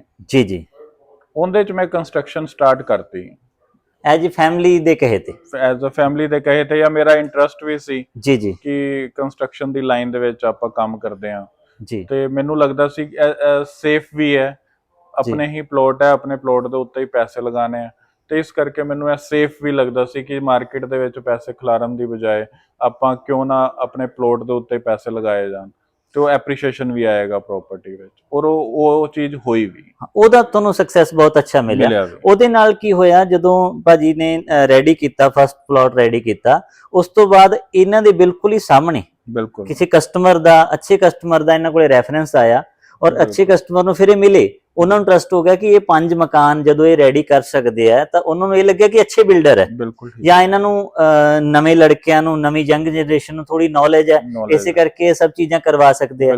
ਔਰ ਜੋ ਅਗਰ 5 ਮਕਾਨ ਕੋਈ ਕਿਸੇ ਪਰਸਨ ਨੇ ਤੁਹਾਨੂੰ ਬਣਾਉਣੇ ਦੇਤੇ, ਤਾਂ ਉਹ ਆਬਵੀਅਸਲੀ ਇਹ ਗੱਲ ਹੈ ਕਿ ਉਹਨਾਂ ਦਾ ਕੌਨਫੀਡੈਂਸ ਬਿਲਡ ਹੋਏਗਾ ਜੀ। ਫਿਰ ਉਹ ਕਸਟਮਰ ਨੂੰ ਤੁਹਾਨੂੰ ਕਿੱਦਾਂ ਮਿਲਿਆ ਜੀ, ਕਿੱਦਾਂ ਉਹਨਾਂ ਨੇ ਤੁਹਾਨੂੰ ਐਡਵਾਂਸ ਦਿੱਤਾ, ਕਿੱਦਾਂ 18 ਲੱਖ ਰੁਪਏ ਦਾ ਚੈੱਕ ਤੁਹਾਡੇ ਕੋਲੇ ਆਇਆ ਜਾਂ ਕੈਸ਼ ਸੌਰੀ ਆਇਆ, ਤੇ ਉਹ ਸਫ਼ਰ ਥੋੜਾ ਜਿਹਾ ਭਾਜੀ ਹੋਇਆ ਕਿ ਜਦੋਂ ਅਸੀਂ ਹੁਣ ਪਹਿਲਾ ਕੰਮ ਸਟਾਰਟ ਕੀਤਾ, ਤੇ ਉਹ ਜਿਹੜੇ ਸਾਡੇ ਇੱਕ ਸਮਝ ਲਓ ਕਿ ਉਹਨਾਂ ਦੇ ਨਾਲ ਰਿਲੇਸ਼ਨ ਸੀ ਅੱਛੇ, ਉਹਨਾਂ ਦੇ ਨਾਲ ਮਿਲਣਾ ਜੁਲਣਾ ਅੱਛਾ ਸੀ, ਤੇ ਮਿਲਣਾ ਜੁਲਣਾ ਜਦੋਂ ਅੱਛਾ ਸੀ ਤੇ ਅਸੀਂ ਉਹਨਾਂ ਦੇ ਨਾਲ, ਮੈਨੂੰ ਚੰਗੀ ਤਰ੍ਹਾਂ ਯਾਦ ਹੈ ਕਿ ਜਿਹੜੀ ਪਹਿਲੀ ਮੀਟਿੰਗ ਸੀ, ਉਹ ਪੂਰਾ ਦਿਨ ਸਾਡਾ ਉਹ ਮੀਟਿੰਗ ਵਿੱਚ ਲੰਘ ਗਿਆ ਸੀ। ਉਸ ਮੀਟਿੰਗ ਵਿੱਚ ਕਦੀ ਮੈਂ ਜਾ ਰਿਹਾ ਸੀ, ਕਦੀ ਉਹ ਜਾ ਰਹੇ ਸੀ, ਮਤਲਬ ਪੂਰਾ ਦਿਨ ਸਾਡਾ ਉਸੇ ਮੀਟਿੰਗ ਵਿੱਚ ਲੰਘ ਗਿਆ ਸੀ। ਲੇਕਿਨ ਮੈਨੂੰ ਇੰਨਾ ਪਤਾ ਸੀ ਕਿ ਇਹ ਸਾਡੇ ਕਰੀਅਰ ਦੇ ਵਿੱਚ ਇੱਕ ਨੀਂਹ ਪੱਥਰ ਸਾਬਿਤ ਹੋ ਸਕਦਾ ਹੈ, ਤੇ ਮੈਂ ਉਹਨੂੰ ਐਜ਼ ਅ ਕਰੀਅਰ ਲੈ ਕੇ ਚੱਲ ਰਿਹਾ ਸੀ ਦਿਮਾਗ ਵਿੱਚ ਕਿ ਇਹ ਕੰਸਟਰਕਸ਼ਨ ਦਾ ਕੰਮ ਜੋ ਹੈ ਮੈਂ ਕਰਨਾ ਹੀ ਕਰਨਾ ਹੈ। ਉਹੀ ਨੀਂਹ, ਮਤਲਬ ਉਹੀ ਤੁਹਾਡੇ ਨੀਂਹ ਪੱਥਰ ਹੀ ਸਾਬਿਤ ਹੋਇਆ ਜੀ। ਫਸਟ ਮਤਲਬ ਐਜ ਏ ਘਰ ਦਾ ਮਕਾਨ ਬਣਾਉਣਾ, ਐਜ ਏ ਬਿਲਡਰ ਦਾ ਮਕਾਨ ਬਣਾਉਣਾ, ਔਰ ਐਜ ਏ ਕਸਟਮਰ ਦਾ ਮਕਾਨ ਬਣਾਉਣਾ, ਦੋਨਾਂ 'ਚ ਫਰਕ ਹੁੰਦਾ ਭਾਜੀ। ਕਿਉਂਕਿ ਦੇਖੋ ਫੈਮਿਲੀ ਮੈਂਬਰ ਦਾ ਅਗਰ ਤੁਹਾਡੇ ਤੋਂ ਕੁਝ ਗਲਤ ਵੀ ਹੋ ਜਾਏਗਾ, ਕਿਤੇ ਨਾ ਕਿਤੇ ਫੈਮਿਲੀ ਫਿਰ ਵੀ ਕਿਤੇ ਨਾ ਕਿਤੇ ਤੁਹਾਡੇ ਤੇ ਟਰਸਟ ਕਰਦੀ ਹੈ, ਜਾਂ ਕੁਝ ਚੀਜ਼ਾਂ ਲਈ ਤੁਹਾਨੂੰ ਮਾਫ ਕਰ ਦਿੰਦੀ ਹੈ। ਪਰ ਜਦੋਂ ਤੁਸੀਂ ਕਸਟਮਰ ਦਾ ਕੋਈ ਵੀ ਕਰਨ ਦਾ ਕੰਮ ਫੜਿਆ, ਤਾਂ ਉਹਦੇ 'ਚ ਕੀ ਹੈ, ਤੁਹਾਡੀ ਰਿਸਪੌਂਸਿਬਿਲਿਟੀ ਬਹੁਤ ਵੱਧ ਜਾਂਦੀ ਹੈ, ਠੀਕ ਹੈ। ਔਰ ਜਦੋਂ ਉਹ ਰਿਸਪੌਂਸਿਬਿਲਿਟੀ ਵੱਧ ਜਾਂਦੀ ਹੈ, ਤਾਂ ਸ਼ਾਇਦ ਅਸੀਂ ਉਹਨੂੰ ਹੋਰ ਬੈਟਰ ਕਰਨ ਦਾ ਟਰਾਈ ਕਰਦੇ ਹਾਂ, ਔਰ ਉਹ ਬੈਟਰ ਵੀ ਹੋਇਆ। ਔਰ ਉਸੇ ਸਫ਼ਰ ਦੇ ਦੌਰਾਨ ਕਈ ਵਾਰ ਅਸੀਂ ਨਹੀਂ ਕੀ ਕਰਦੇ ਕਿ ਜਿਵੇਂ ਮਤਲਬ ਬਹੁਤ ਸਾਰੇ ਬਿਜ਼ਨਸਮੈਨ ਕਹਿੰਦੇ ਵੀ ਸਾਨੂੰ ਇਸ ਜਗ੍ਹਾ ਇਹ ਪ੍ਰੋਫਿਟ ਹੋ ਗਿਆ, ਤਾਂ ਉਹ ਸਾਡੀ ਵੇਸਟੇਜ ਸੀਗੀ। ਫਿਰ ਵੇਸਟੇਜ ਤੋਂ ਅਸੀਂ ਜਿਵੇਂ ਕਈ ਨਾ ਸਾਡੀ ਇੰਡਸਟਰੀ ਵਾਲੇ ਬੰਦਿਆਂ ਨੂੰ ਮੈਂ ਕਈ ਵਾਰ ਮਿਲਦਾ ਹੁੰਦਾ, ਤਾਂ ਉਹ ਕੀ ਕਹਿੰਦੇ ਕਿ ਜੀ ਅਸੀਂ ਲੱਕੜ ਦਾ ਜੋ ਬਰਾਦਾ ਸੀ ਉਹ ਵੇਸਟੇਜ ਹੁੰਦਾ ਸੀਗਾ। ਕਿਸੇ ਪਰਸਨ ਨੇ ਸਾਨੂੰ ਸਲਾਹ ਦਿੱਤੀ ਕਿ ਜੀ ਇਹ ਬਰਾਦਾ ਵੇਸਟ ਹੋ ਰਿਹਾ, ਤਾਂ ਤੁਸੀਂ ਅਗਰਬੱਤੀਆਂ ਬਣਾਉਣੀਆਂ ਸਟਾਰਟ ਕਰ ਲਓ, ਠੀਕ ਹੈ। ਤਾਂ ਉਹਨਾਂ ਨੇ ਅਗਰਬੱਤੀਆਂ ਵਾਲਿਆਂ ਨਾਲ ਗੱਲ ਕੀਤੀ, ਅਗਰਬੱਤੀਆਂ ਬਣਾਉਣੀਆਂ ਸਟਾਰਟ ਹੋ ਗਏ, ਤਾਂ ਉਹ ਸੈਕਿੰਡ ਬਿਜ਼ਨਸ ਉਹਦੇ ਤੋਂ ਹੀ ਜਨਰੇਟ ਹੋ ਗਿਆ, ਕਿਉਂਕਿ ਉਹ ਵੇਸਟੇਜ ਜਾਂਦੀ ਸੀ, ਬਿਜ਼ਨਸ ਵੀ ਜਨਰੇਟ ਹੋ ਗਿਆ। ਔਰ ਤੁਹਾਨੂੰ ਉੱਥੇ ਥੋੜਾ ਰੋਕਾਂਗਾ ਕਿ ਸਾਡਾ ਸੈਕਿੰਡ ਬਿਜ਼ਨਸ ਕਿਵੇਂ ਜਨਰੇਟ ਹੋਇਆ। ਅਸੀਂ ਹੁਣ ਪਾਰਟੀ ਦਾ ਪੱਥਰ ਲੱਗਣਾ ਸੀ ਜੀ, ਤੇ ਮੈਨੂੰ ਵੀ ਪੱਥਰ ਚਾਹੀਦਾ ਸੀ ਆਪਣੇ 5 ਆਪਣੇ ਘਰ ਲਈ ਪੱਥਰ ਚਾਹੀਦਾ ਸੀ, ਤੇ ਮੈਂ ਕੀ ਕੀਤਾ ਕਿ ਚਲੋ ਯਾਰ ਚਲਦੇ ਆ ਜੀ ਕਿਸ਼ਨਗੜ੍ਹ, ਔਰ ਉੱਥੋਂ ਪੱਥਰ ਲੈ ਕੇ ਆਉਂਦੇ, ਰਾਜਸਥਾਨ ਤੋਂ ਪੱਥਰ ਲੈਣ ਚਲੇ ਗਏ ਜੀ। ਪੱਥਰ ਲੈ ਕੇ ਆਪਾਂ ਗੱਡੀ ਭਰ ਲਿਆ ਜੀ। ਹੁਣ ਉਹ ਕਿਉਂਕਿ ਜਦੋਂ ਉੱਪਰ ਵਾਲੇ ਨੇ ਤੁਹਾਡੀ ਸੁਣਨੀ ਹੁੰਦੀ ਹੈ, ਦੇਖੋ ਤੁਸੀਂ ਮਿਹਨਤ ਕਰਦੇ ਹੋ ਤੇ ਉੱਪਰ ਵਾਲਾ ਹਮੇਸ਼ਾ ਤੁਹਾਡੇ ਨਾਲ ਹੋ। ਅਸੀਂ ਕਹਿ ਦਿੰਦੇ ਆ ਨਾ ਕਿ ਯਾਰ ਆਪਾਂ ਕੰਮ ਕੀਤਾ, ਐਕਚੁਅਲ ਚ ਜਦੋਂ ਤੁਸੀਂ ਕੰਮ ਕਰਦੇ ਹੋ, ਤੁਹਾਡੀ ਕੰਮ ਕਰਨੇ ਦੇ ਨਾਲ ਨਾਲ ਨਾ ਨੀਅਤ ਠੀਕ ਹੋਣੀ ਚਾਹੀਦੀ ਹੈ, ਕਿਸੇ ਨੂੰ ਨੁਕਸਾਨ ਨਹੀਂ ਪਹੁੰਚਾਉਣਾ ਨਾ ਅਸੀਂ। ਤੇ ਆਪਾਂ ਸਿਰਫ ਬਿਜ਼ਨਸ ਕਰਨਾ ਹੈ। ਤੇ ਹੋਇਆ ਕਿ ਅਸੀਂ ਪੱਥਰ ਜਦੋਂ ਲੈ ਕੇ ਆਏ ਤੇ ਉਹ ਪੱਥਰ ਵਾਲੀ ਜਿਹੜੀ ਟਰੱਕ ਸੀ, ਕਿਉਂਕਿ ਉਹਦਾ 70-80 ਟਨ ਦਾ weight ਸੀ, ਤੇ ਉਹਨਾਂ ਦੇ ਘਰ ਵਾਲੇ ਪਾਸੇ ਉਹ ਜਾ ਨਹੀਂ ਪਾਈ, ਉਹ ਜੀ ਟਰੱਕ ਐਂਟਰ ਨਹੀਂ ਕੀਤਾ। ਮੇਰੇ ਕੋਲ ਇੱਕ ਜਗ੍ਹਾ ਪਈ ਸੀ ਮੇਨ ਚੌਂਕ ਦੇ ਉੱਤੇ, ਔਨ ਦੀ ਰੋਡ ਇੱਕ ਜਗ੍ਹਾ ਪਈ ਸੀ। ਉਹ ਅਸੀਂ ਪੱਥਰ ਉੱਥੇ ਜਿਵੇਂ ਉਤਾਰਨਾ ਸ਼ੁਰੂ ਕੀਤਾ, ਮੇਰੀ ਜਗ੍ਹਾ ਇੰਨੀ ਅੱਛੀ ਲੋਕੇਸ਼ਨ ਤੇ ਆ ਉਹ ਕਿ ਉਹ ਜਿਵੇਂ ਪੱਥਰ ਉਤਾਰਨਾ ਸ਼ੁਰੂ ਕੀਤਾ, ਕਸਟਮਰ ਨਾਲ ਦੇ ਨਾਲ ਉਸ ਪੱਥਰ ਦੇ ਆਣੇ ਸ਼ੁਰੂ ਹੋ ਗਏ। ਕਹਿੰਦੇ ਯਾਰ ਪੱਥਰ ਕਿਸ ਵਾਸਤੇ ਹੈ? ਮੈਂ ਕਿਹਾ ਜੀ ਇਹ ਸੇਲ ਵਾਸਤੇ ਹੀ ਹੈ ਜੀ। ਤੇ ਉਹ ਤੁਸੀਂ ਇਹ ਦੇਖੋ ਕਿ ਇੱਕ ਬਿਜ਼ਨਸ ਦੇ ਨਾਲ ਦੂਸਰਾ ਬਿਜ਼ਨਸ ਆਪਾਂ ਉਹ ਕਸਟਮਰ ਦੀ, ਉਹ ਕਲਾਇੰਟ ਦੀ ਗੱਲ ਤੁਹਾਨੂੰ ਦੱਸਦੇ ਆ। ਇੱਕ ਹੋਰ ਖਾਸ ਗੱਲ ਭਾਜੀ ਨੇ ਆਫ ਦੀ ਕੈਮਰਾ ਦੱਸੀ ਸੀ ਕਿ ਜਦੋਂ ਇਹਨਾਂ ਨੇ ਕਸਟਮਰ ਨੂੰ ਕਾਲ, ਕਿਉਂਕਿ ਉਹਦੇ ਵਿੱਚ ਕੀ ਸੀਗਾ, ਜੋ ਟਰੱਕ ਇਹਨਾਂ ਨੇ ਉਤਰਵਾਇਆ ਨਾ 70-80 ਟਨ ਦਾ, ਜੋ ਫਸਟ ਟਰੱਕ ਤੁਸੀਂ ਲੈ ਕੇ ਆਏ ਸੀ, ਬਿਲਕੁਲ ਉਹ ਪੱਥਰ ਦੇ ਵਿੱਚ ਹਾਫ ਪੱਥਰ ਤੁਹਾਡਾ ਸੀ ਔਰ ਹਾਫ ਸੀਗਾ ਉਹ ਕਸਟਮਰ ਦਾ। ਤੇ ਉਹਨਾਂ ਨੇ ਇਹਨਾਂ ਨੂੰ ਪੋਜ਼ਿਟਿਵ ਥਾਟ ਇਹ ਆਇਆ ਕਿ ਜਦੋਂ ਇਹਨਾਂ ਨੇ ਕਾਲ ਕੀਤੀ ਕਿ ਭਾਜੀ ਯਾਰ ਇੱਕ ਕਸਟਮਰ ਆਇਆ ਵੀ ਜੋ ਪੱਥਰ ਖਰੀਦਣਾ ਚਾਹੁੰਦਾ, ਠੀਕ ਹੈ, ਔਰ ਉਹਨਾਂ ਦੀ ਵਰਡਿੰਗ ਇਦਾਂ ਦੀ ਸੀ ਕਿ ਅਗਰ ਆਪਾਂ ਨੂੰ ਤੁਹਾਨੂੰ ਕੁਝ ਪੈਸੇ ਬਚਦੇ ਹੈ ਤੇ ਕੋਈ ਅੱਛਾ ਮਾਰਜਨ ਮਿਲਦਾ ਤਾਂ ਤੁਸੀਂ ਸੇਲ ਕਰ ਲਓ, ਆਪਾਂ ਪੱਥਰ ਦੁਬਾਰਾ ਲੈ ਆਵਾਂਗੇ। ਮਤਲਬ ਉਹਨਾਂ ਦੀ ਉਸ ਇੱਕ ਜਸਟ ਇੱਕ ਉਹਨਾਂ ਦਾ ਫੀਡਬੈਕ ਅੱਛੇ ਨਾਲ, ਤਾਂ ਇੱਕ ਟਰਨ ਪੁਆਇੰਟ ਇਦਾਂ ਦਾ ਬਣਿਆ ਕਿ ਉਹ ਹੀ ਇੱਕ ਲਾਟ, ਉਹ ਇੱਕ ਛੋਟੀ ਜੀ ਸ਼ਾਪ ਜਾਂ ਇੱਕ ਛੋਟਾ ਸ਼ੋਰੂਮ, ਉਹਨੇ ਇੱਕ ਦਿਨ ਹੌਲੀ ਹੌਲੀ ਬਿਜ਼ਨਸ ਵੱਧਦਾ ਚਲਾ ਗਿਆ, ਪੱਥਰ ਦੇ ਵੱਡੇ ਵਪਾਰੀ ਬਣਾਤਾ, ਪੱਥਰ ਦੇ ਵਪਾਰੀ ਬਣ ਗਏ। ਔਰ ਮੈਨੂੰ ਅੱਛੀ ਤਰ੍ਹਾਂ ਯਾਦ ਹੈ ਕਿ ਉਸ ਤੋਂ ਬਾਅਦ ਆਪਾਂ ਪੱਥਰ ਦੇ ਵਿੱਚ ਕਾਫੀ ਅੱਛਾ ਵਪਾਰ ਕੀਤਾ, ਪੱਥਰ ਕਾਫੀ ਆਪਾਂ ਟਰੱਕ ਸੇਲ ਕੀਤੇ, ਮਤਲਬ ਬਹੁਤ ਵਧੀਆ ਰਿਹਾ ਮੇਰੇ ਜੈਸੇ ਬੰਦੇ ਵਾਸਤੇ ਜਿੰਦਾ ਬੈਕਗ੍ਰਾਉਂਡ ਜੋ ਹੈ ਉਹ ਬਿਜ਼ਨਸ ਦਾ ਨਹੀਂ ਸੀ, ਠੀਕ ਹੈ। ਅਸੀਂ ਉਹ ਪੱਥਰ ਦੀ ਲਾਈਨ ਦੇ ਵਿੱਚ ਐਂਟਰ ਹੋ ਗਏ। ਮੈਂ ਉਹੀ ਜਿਵੇਂ ਤੁਸੀਂ ਗੱਲ ਕਰ ਰਹੇ ਸੀ ਕਿ ਇੱਕ ਬਿਜ਼ਨਸ ਤੋਂ ਦੂਸਰਾ ਬਿਜ਼ਨਸ, ਤੇ ਮੈਂ ਇਸ ਕਰਕੇ ਆਪਣੀ ਵਿੱਚ ਗੱਲ ਰੱਖੀ ਕਿ ਕਿਵੇਂ ਮੈਂ ਕੰਸਟਰਕਸ਼ਨ ਦੇ ਬਿਜ਼ਨਸ ਚ ਦੁਕਾਨਦਾਰੀ ਵਿੱਚ ਵੀ ਐਂਟਰ ਕਰ ਗਿਆ। ਹਾਂ, ਮਤਲਬ ਇੱਕ ਸਿੰਪਲ ਕਰਦਾ ਇੱਕ ਲੜਕਾ ਜਿਹਦੀ ਸ਼ੁਰੂਆਤ ਹੋਈ ਰੀਅਲ ਏਸਟੇਟ ਤੋਂ, ਰੀਅਲ ਏਸਟੇਟ ਦੇ ਵਿੱਚ ਜੌਬ ਕੀਤੀ, ਠੀਕ ਹੈ, ਐਜ ਏ ਮਤਲਬ ਕੰਸਲਟੈਂਟ ਕੰਮ ਕੀਤਾ, ਔਰ ਜਿੱਦਾਂ ਲੋਕਾਂ ਨਾਲ ਜੁੜਿਆ, ਬਿਲਡਰ ਨਾਲ ਜੁੜਿਆ, ਤਾਂ ਉਹ ਇੱਕ ਐਜ ਏ ਦੁਕਾਨਦਾਰੀ ਔਰ ਸ਼ੋਰੂਮ ਦਾ ਰੂਪ ਲੈ ਰਹੇ, ਜੋ ਅਸੀਂ ਜ਼ਿੰਦਗੀ 'ਚ ਕਈ ਵਾਰ ਸੋਚਦੇ ਹਾਂ ਵੀ ਯਾਰ ਅਸੀਂ ਵੀ ਇੱਕ ਦਿਨ ਕੋਈ ਦੁਕਾਨਦਾਰੀ ਕਰਾਂਗੇ ਜਾਂ ਅਸੀਂ ਐਜ ਏ ਕੋਈ ਬਿਜ਼ਨਸ ਸਟਾਰਟ ਕਰਾਂਗੇ। ਉਹਦੇ ਨਾਲ ਫਿਰ ਭਾਜੀ ਨੇ ਤੁਸੀਂ ਟਾਈਲਾਂ ਦਾ ਸਟਾਰਟ ਕੀਤਾ? ਫਿਰ ਟਾਈਲ ਦਾ ਸਟਾਰਟ ਕੀਤਾ, ਸੀਮੈਂਟ, ਸਰੀਆ, ਮਤਲਬ ਮੈਂ ਇੱਕ ਜਿਹੜਾ ਸੀ ਉਹ ਛੋਟਾ ਜਿਹਾ ਮੇਰੇ ਅੰਦਰ ਸਮਾਨ ਰੱਖਣ ਵਾਸਤੇ ਨਹੀਂ ਸੀ। ਮੈਂ ਤੁਹਾਨੂੰ ਇੱਕ ਛੋਟੀ ਜਿਹੀ ਚੀਜ਼ ਹੋਰ ਦੱਸਦਾ ਕਿ ਕਿਵੇਂ ਉੱਪਰ ਵਾਲੇ ਨੇ ਮੇਰਾ ਸਾਥ ਦਿੱਤਾ। ਮੇਰਾ ਜਿਹੜਾ ਸੀਮੈਂਟ ਸੀ, ਸੀਮੈਂਟ ਉਤਾਰਨ ਦੀ ਵੀ ਮੇਰੇ ਕੋਲ ਜਗ੍ਹਾ ਨਹੀਂ ਸੀ, ਈਵਨ ਮੇਰੇ ਕੋਲ ਸਰੀਆ ਰੱਖਣੇ ਦੀ ਵੀ ਜਗ੍ਹਾ ਨਹੀਂ ਸੀ। ਤੇ ਮੇਰਾ ਜਿਹੜਾ ਸੀ ਉਹ ਮੇਰੇ ਪੜੋਸੀ, ਮੇਰੇ ਲੋਕ ਜਿਹੜੇ ਮੇਰੇ ਦੋਸਤ ਆ, ਉਹ ਇੰਨੇ ਅੱਛੇ ਸੀ ਕਿ ਕਿਸੇ ਨੇ ਵੀ ਮੈਨੂੰ ਸੜਕ ਦੇ ਉੱਤੇ ਵੀ ਮਾਲ ਰੱਖਣ ਤੇ ਵਾਸਤੇ ਰੋਕਿਆ ਨਹੀਂ। ਕਈ ਵਾਰ ਕੀ ਹੁੰਦਾ ਕਿ ਅਗਰ ਤੁਸੀਂ ਠੀਕ ਹੋ ਨਾ ਤੇ ਆਟੋਮੈਟਿਕਲੀ ਸਾਰੇ ਲੋਕ ਤੁਹਾਡੇ ਵਾਸਤੇ ਠੀਕ ਹੋ ਜਾਂਦੇ ਆ। ਬਿਲਕੁਲ। ਤੇ ਕਦੇ ਵੀ ਮੈਨੂੰ ਇਦਾਂ ਲੱਗਦਾ ਕਿ ਅੱਜ ਕੱਲ ਦੀ ਜਿਹੜੀ ਜਨਰੇਸ਼ਨ ਹੈ ਨਾ, ਉਹ ਸੋਚਦੀ ਹੈ ਕਿ ਆਪਾਂ ਪਹਿਲੇ ਸਾਰੀ ਚੀਜ਼ਾਂ ਇਕੱਠੀਆਂ ਕਰੀਏ ਫਿਰ ਅਸੀਂ ਕੰਮ ਕਰਾਂਗੇ। ਮੈਨੂੰ ਲੱਗਦਾ ਕਿ ਤੁਸੀਂ ਅਗਰ ਤੁਹਾਡੇ ਕੋਲ ਕੁਝ ਵੀ ਹੈ ਨਾ, ਕੁਝ ਵੀ ਤੁਸੀਂ ਇੱਕ ਵਾਰੀ ਲੈ ਕੇ ਨਿਕਲ ਪੋ, ਕਾਫਿਲਾ ਆਪਣੇ ਆਪ ਬੰਦਾ ਚਲਾ ਜਾਏਗਾ। ਮੇਰੀ ਆਪਣੀ ਇੱਕ ਸੋਚ ਹੈ ਕਿ ਤੁਸੀਂ ਇੱਕ ਵਾਰੀ ਸਟਾਰਟ ਕਰੋ, ਤੁਸੀਂ ਸਟਾਰਟ ਕਰੋ, ਤੁਹਾਡੇ ਪਿੱਛੇ ਪਿੱਛੇ ਲੋਕ ਖੁਦ ਜੁੜਦੇ ਚਲੇ ਜਾਣਗੇ। ਤੁਸੀਂ ਇਹ ਦੇਖੋ ਕਿ ਮੈਂ ਸੀਮੈਂਟ, ਜਿਹੜਾ ਪਹਿਲੇ ਮੇਰਾ ਸੀਮੈਂਟ ਦਾ ਲਾਟ ਸੀ, ਉਹ ਸੀਮੈਂਟ ਦਾ ਲਾਟ ਮੈਂ ਸੜਕ ਤੇ ਉਤਾਰਿਆ, ਔਰ ਜਦੋਂ ਮੈਂ ਉਹ ਸੜਕ ਤੇ ਉਤਾਰਿਆ ਤੇ ਮੈਨੂੰ ਉੱਥੇ ਆਸ-ਪਾਸ ਦੇ ਮੇਰੇ ਲੋਕ ਜਿਹੜੇ ਉਹ ਹੱਸਦੇ ਸੀ, ਕਹਿੰਦੇ ਧਰਮਿੰਦਰ ਸੀਮੈਂਟ ਤੇ ਯਾਰ ਉਹ ਨਹੀਂ ਸੜਕ ਦੇ ਉੱਤੇ ਉਤਾਰਦੇ ਜਿਨ੍ਹਾਂ ਨੇ ਅਗਲੇ ਦਿਨ ਲੈਂਟਰ ਪਵਾਉਣਾ ਹੁੰਦਾ, ਉਹ ਵੀ ਕਹਿੰਦੇ ਕਿ ਸੀਮੈਂਟ ਤਾਂ ਲੈ ਕੇ ਆਈ ਜਦੋਂ ਲੈਂਟਰ ਪਾਉਣ ਦੀ ਵਾਰੀ ਆਏਗੀ ਤੇ ਤੂੰ ਸੜਕ ਤੇ ਰੱਖ ਕੇ ਖਰਾਬ ਨਾ ਹੋ ਜਾਏ, ਚੋਰੀ ਨਾ ਹੋ ਜਾਏ। ਮੈਂ ਕਿਹਾ ਯਾਰ ਸਾਰੀ ਚੀਜ਼ਾਂ ਜਿਹੜੀਆਂ ਨਾ ਆਪਾਂ ਉੱਪਰ ਵਾਲੇ ਤੇ ਵੀ ਛੱਡ ਕੇ ਚੱਲੀਏ, ਆਪਣੇ ਹੱਥ ਵਿੱਚ ਤੇ ਸਾਡੇ ਕੁਝ ਵੀ ਨਹੀਂ ਹੈ। ਬਟ ਉਹ ਇੰਨਾ ਵਧੀਆ, ਮੇਰਾ ਉਹ ਡਿਸਪਲੇ ਛੋਟਾ ਜਿਹਾ ਇੰਨਾ ਵਧੀਆ ਬਣ ਗਿਆ ਕਿ ਉਸ ਲੋਕੀ ਮੈਨੂੰ ਸੀਮੈਂਟ ਦਾ ਪੁੱਛਣਾ ਸ਼ੁਰੂ ਹੋ ਗਏ ਕਿ ਸੀਮੈਂਟ ਵੇਚਦੇ ਹੋ ਤੁਸੀਂ? ਮੈਂ ਕਿਹਾ ਪੱਥਰ ਦੇ ਵਪਾਰੀ ਤੋਂ ਸੀਮੈਂਟ ਦੇ ਵਪਾਰੀ ਔਰ ਸਰੀਏ ਦੇ, ਮਤਲਬ ਕਾਫੀ ਐਕਚੁਅਲ ਚ ਕੀ ਹੈ ਕਿ ਮੈਨੂੰ ਇਦਾਂ ਲੱਗਦਾ ਹੈ ਕਿ ਸਿਰਫ ਤੁਹਾਡੀ ਕਰਨੇ ਦੀ ਨੀਅਤ ਹੋਣੀ ਚਾਹੀਦੀ ਹੈ, ਤੁਸੀਂ ਹਰ ਜਗ੍ਹਾ ਕਾਮਯਾਬ ਹੋ। ਤੁਸੀਂ ਇਹ ਨਹੀਂ ਸੋਚ ਸਕਦੇ ਕਿ ਯਾਰ, ਕਈ ਵਾਰ ਆਪਾਂ ਕਹਿ ਦਿੰਦੇ ਯਾਰ ਮੈਨੂੰ ਆਂਦਾ ਨਹੀਂ ਹੈ ਨਾ, ਮੈਨੂੰ ਆਂਦਾ ਨਹੀਂ ਹੈ, ਮੈਂ ਕਿਵੇਂ ਕਰਾਂਗਾ, ਜਾਂ ਮੇਰੇ ਕੋਲ ਰਿਸੋਰਸਿਸ ਤੇ ਹੈ ਨਹੀਂ, ਮੈਂ ਕਿਵੇਂ ਕਰਾਂਗਾ, ਜਾਂ ਮੈਨੂੰ ਨੌਲੇਜ ਨਹੀਂ ਹੈ, ਜਾਂ ਮੇਰਾ ਫੈਮਿਲੀ ਬੈਕਗ੍ਰਾਉਂਡ ਨਹੀਂ ਹੈ। ਮੈਨੂੰ ਇਦਾਂ ਲੱਗਦਾ ਕਿ ਜ਼ਿੰਦਗੀ ਵਿੱਚ ਤੁਸੀਂ ਅਗਰ ਖੜੇ ਹੋ ਜਾਓ ਤੇ करने वास्ते ਤੁਹਾਡੇ ਕੋਲ ਬਹੁਤ ਕੁਝ ਹੈ, ਬਹੁਤ ਕੁਝ ਹੈ। ਬਿਲਕੁਲ। ਕਾਫਿਲਾ ਖੁਦ ਜੁੜਦਾ ਹੈ, ਸਿਰਫ ਤੁਸੀਂ ਖੜੇ ਹੋਵੋ।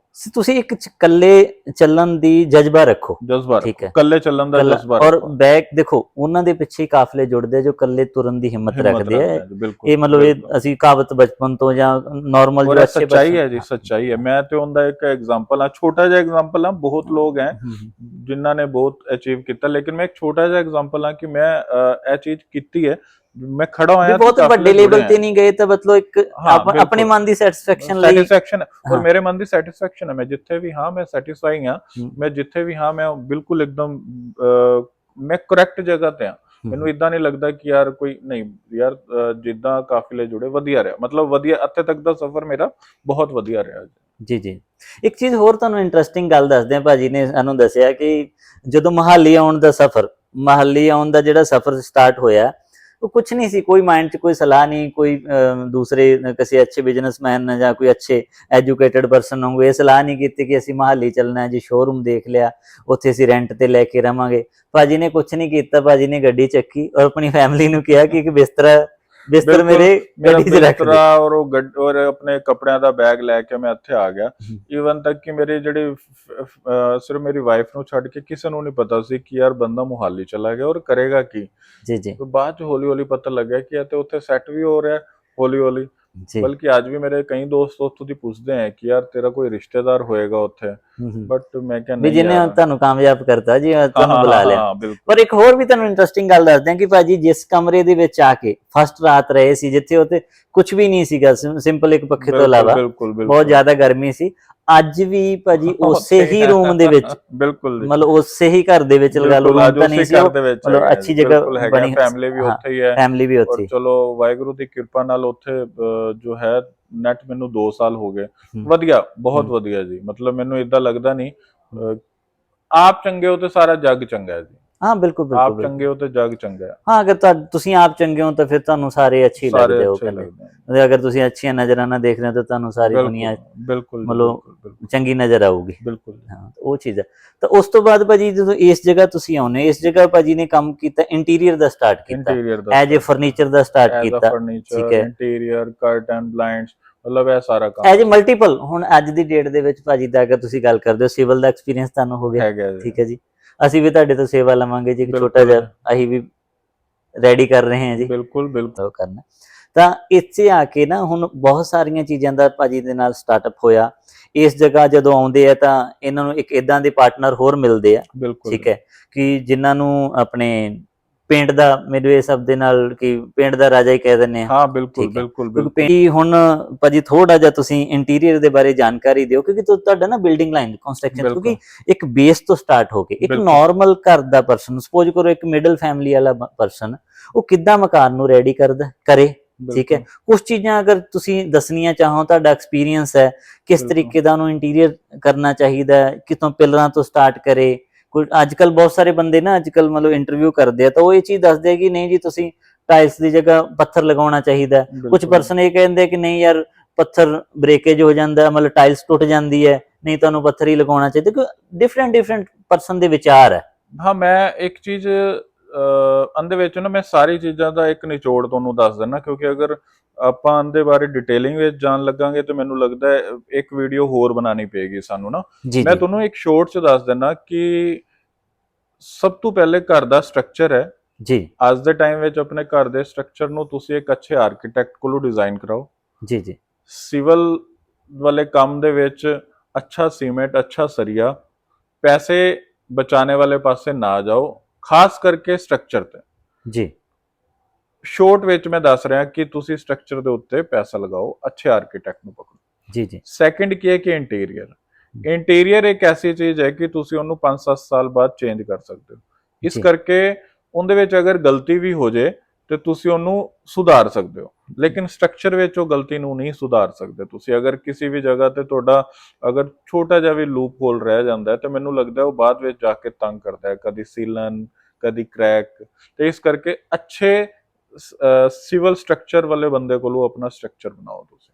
ਫਿਰ ਉਸ ਕੰਸਟਰਕਸ਼ਨ ਨੂੰ ਅੱਗੇ ਤੁਸੀਂ ਕਰਾਓ। ਮਤਲਬ ਤੁਹਾਡਾ ਕਹਿਣ ਦਾ ਭਾਵ ਇਹ ਹੈ ਕਿ ਸਭ ਤੋਂ ਪਹਿਲਾਂ ਕਿ ਸਾਨੂੰ ਅੱਛਾ ਡਿਜ਼ਾਈਨ ਕਰਨਾ ਚਾਹੀਦਾ, ਕਰਵਾਉਣਾ ਚਾਹੀਦਾ, ਜੋ ਅੱਛਾ ਆਪਣੇ ਆਪ ਕਰ ਸਕਦੇ ਹੋ ਬੈਟਰ ਹੈ। ਅਗਰ ਨਹੀਂ ਕਰ ਸਕਦੇ ਤਾਂ ਤੁਹਾਨੂੰ ਇੱਕ ਅੱਛਾ ਆਰਕੀਟੈਕਟ ਨੂੰ ਹਾਇਰ ਕਰਨਾ ਚਾਹੀਦਾ। ਠੀਕ ਹੈ, ਉਹ ਮਤਲਬ ਕੰਪਲਸਰੀ ਮੰਨੋ ਤੁਸੀਂ, ਜਾਂ ਫਿਰ ਤੁਹਾਡੇ ਕੋਲੇ ਕੋਈ ਬਿਲਡਰ ਇਦਾਂ ਦਾ ਹੋਣਾ ਚਾਹੀਦਾ ਜਿਵੇਂ ਤੁਹਾਡਾ ਪਰਸਨਲ ਐਕਸਪੀਰੀਅੰਸ 15-20। ਮੈਂ ਤੁਹਾਨੂੰ ਉਹਦੀ ਵੀ ਇੱਕ ਛੋਟੀ ਜਿਹੀ ਗੱਲ ਦੱਸਦਾ, ਜਿੱਦਾਂ ਅੱਜ ਤੋਂ 15 ਸਾਲ ਪਹਿਲੇ ਅਗਰ ਆਪਾਂ ਜਾਈਏ ਜਾਂ 20 ਸਾਲ ਪਹਿਲੇ ਜਾਈਏ ਤੇ ਕੰਸਟਰਕਸ਼ਨ ਦੀ ਕੋਸਟ ਨਹੀਂ ਸੀ ਜੀ। ਰੇਤਾ ਔਰ ਬਜਰੀ ਨੂੰ ਕੋਸਟ ਵਿੱਚ ਕਾਊਂਟ ਨਹੀਂ ਕਰਦੇ ਸੀ। ਬਿਲਕੁਲ ਬਿਲਕੁਲ। ਅੱਜ ਦੇ ਟਾਈਮ ਵਿੱਚ ਕੰਸਟਰਕਸ਼ਨ ਦੀ ਕੋਸਟ ਹੈ, ਮਤਲਬ ਇੱਕ ਇੱਕ ਚੀਜ਼ ਜਿਹੜੀ ਹੈ ਉਹ ਪੈਸਿਆਂ ਚ ਆਣੀ ਹੈ। ਬਿਲਕੁਲ। ਤੇ ਮੈਨੂੰ ਲੱਗਦਾ ਹੈ ਕਿ ਅਗਰ ਅੱਛਾ ਆਰਕੀਟੈਕਟ ਹਾਇਰ ਕਰਦੇ ਆ ਤੇ ਉਹ ਸਿਰਫ ਇੱਕ ਬਿਲਡਿੰਗ ਦਾ 0.5% ਹੀ ਲੈ ਕੇ ਜਾਂਦਾ ਜੀ ਜੀ। ਅਗਰ ਇੱਕ ਬਿਲਡਿੰਗ ਤੇ 50 ਲੱਖ ਲੱਗਨੇ ਆ ਮਾਇਨੇ, ਤੇ 25,000 30,000 ਰੁਪਏ ਦੇ ਵਿੱਚ ਤੁਹਾਡਾ ਸਿਵਲ ਦਾ ਕੰਮ ਅੱਛਾ ਆਰਕੀਟੈਕਟ ਕਰ ਦਿੰਦਾ ਹੈ ਜੀ ਜੀ ਸਿਵਲ ਦਾ ਜੀ। ਠੀਕ ਹੈ, ਲੇਕਿਨ ਉਹਦੇ ਵਿੱਚ ਕੀ ਹੈ ਕਿ ਤੁਹਾਨੂੰ ਬਾਅਦ ਚ ਪਛਤਾਣਾ ਨਹੀਂ ਪੈਂਦਾ ਕਿ ਮੇਰੀ ਕੰਧ ਬਹਿ ਗਈ।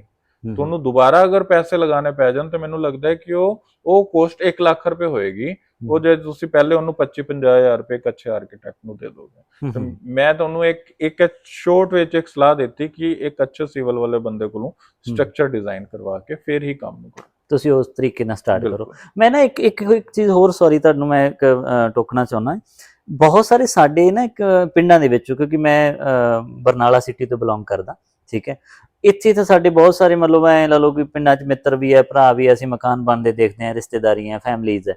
ਤਾਂ ਪਿੰਡਾਂ ਦੇ ਵਿੱਚ ਕੀ ਹੁੰਦਾ, ਤਕਰੀਬਨ ਮਿਸਤਰੀ ਜੋ ਮਕਾਨ ਬਣਾਉਂਦੇ ਸੀ ਪਿੱਲਰ ਨਹੀਂ ਲਗਾਉਂਦੇ ਭਾਜੀ, ਠੀਕ ਹੈ, ਪਿੰਡਾਂ 'ਚ ਤਕਰੀਬਨ ਇਦਾਂ ਦਾ ਚੱਲਦਾ।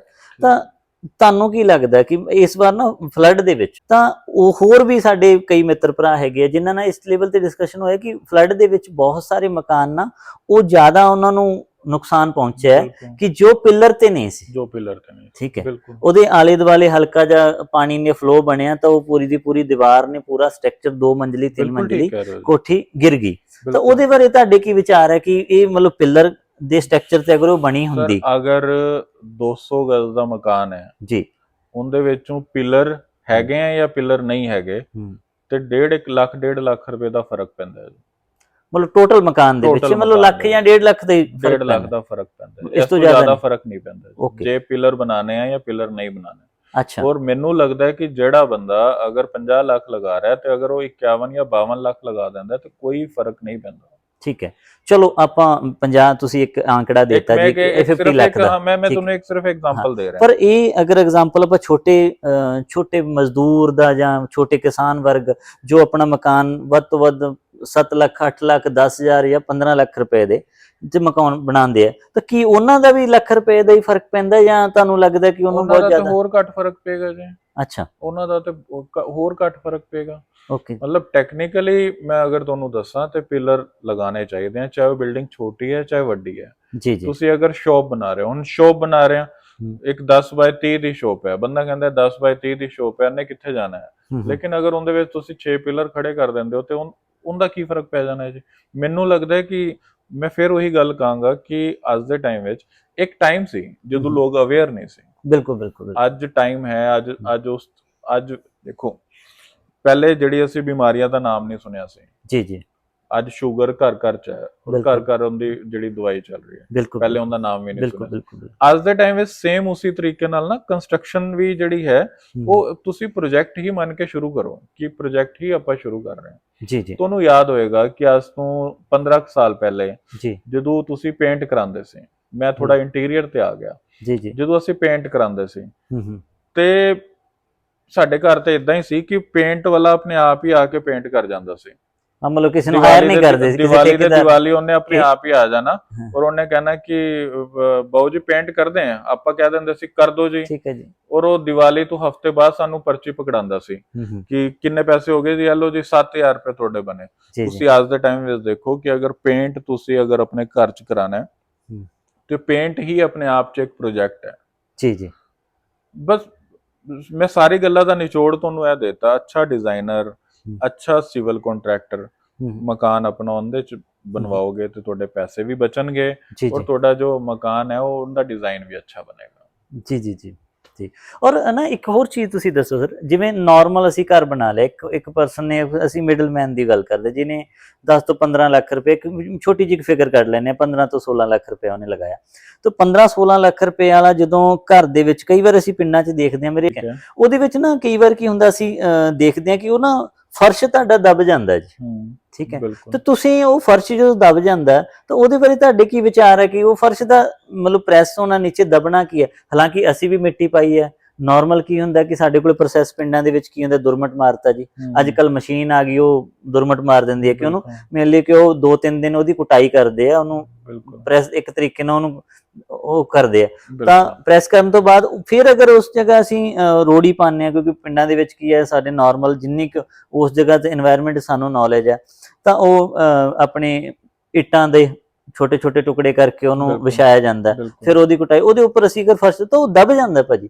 ਤੁਸੀਂ ਉਹਦਾ ਮਤਲਬ ਕਾਰਨ ਕੀ ਗਿਣਦੇ ਹੋ ਕਿ ਉਹ ਫਰਸ਼ ਕਿਉਂ ਦਬਦਾ ਜੀ? ਉਹਦਾ ਇੱਕ ਹੀ ਕਾਰਨ ਹੈ, ਕਿਉਂਕਿ ਅਸੀਂ ਜਦੋਂ ਮਿੱਟੀ ਪਾਉਂਦੇ ਆ ਨਾ, ਜਦੋਂ ਅਸੀਂ ਭਰਤੀ ਕਰਦੇ ਆ ਤੇ ਉਹ ਭਰਤ ਪਾਉਂਦੇ ਆ, ਜਦੋਂ ਅਸੀਂ ਭਰਤ ਪਾਉਂਦੇ ਆ, ਤੇ ਭਰਤ ਪਾ ਕੇ ਅਸੀਂ ਜਦੋਂ ਮਿੱਟੀ, ਉਹ ਇੱਕ ਕਿਧਰੂ ਦੀ ਮਿੱਟੀ ਲੈ ਕੇ ਆਏ ਆ, ਉਹ ਨਵੀਂ ਜਗ੍ਹਾ ਤੇ ਪਾ ਰਹੇ ਆ, ਔਰ ਜਿੱਥੇ ਉਹ ਸੀ ਉੱਥੇ ਉਹਨੂੰ ਲੱਖਾਂ ਸਾਲ ਲੱਗੇ ਦਬਦੇ। ਅਸੀਂ ਸੋਚਦੇ ਆ ਕਿ ਉਹ 2-3 ਦਿਨ ਦੇ ਪ੍ਰੋਸੈਸ ਵਿੱਚ ਹੀ ਆਪਾਂ ਉਹਨੂੰ, ਉਹ ਕੰਪਰੈਸ ਹੋ ਗਈ, ਉਹ ਦਬ ਗਈ, ਤੇ ਐਸਾ ਨਹੀਂ ਹੋ ਪੋਸੀਬਲ ਨਹੀਂ ਹੈ। ਤੁਸੀਂ ਉਹਨੂੰ ਕੰਪਲੀਟ ਅੱਛੇ ਤਰੀਕੇ ਨਾਲ ਕੰਪਰੈਸ ਕਰਾਓ। ਅੱਜ ਕੱਲ ਤੇ ਛੋਟੇ ਜਿਹੜੇ ਹੈ ਉਹ ਮਸ਼ੀਨ ਨਾਲ ਵੀ ਚੱਲਣੇ ਵਾਲੇ ਜਿਹੜੇ ਆ ਉਹ ਆ ਗਏ, ਮਾਰਕੀਟ ਦੇ ਵਿੱਚ ਆ ਗਏ, ਤੇ ਤੁਸੀਂ ਅੱਛੇ ਤਰੀਕੇ ਨਾਲ ਫਿਰ ਉਹਨੂੰ ਪਾਣੀ ਛੱਡ ਕੇ ਨਾ ਉਹਨੂੰ ਟਾਈਮ ਦਿਓ। ਐਕਚੁਅਲ ਵਿੱਚ ਉਹਨੂੰ ਟਾਈਮ ਦਿਓ, ਥੋੜਾ ਉਹਨੂੰ ਟਾਈਮ ਦਾਂਗੇ ਤੇ ਮੈਨੂੰ ਲੱਗਦਾ ਹੈ ਕਿ ਇਹ ਚੀਜ਼ ਦੀ ਪਰੇਸ਼ਾਨੀ ਨਹੀਂ ਆਏਗੀ।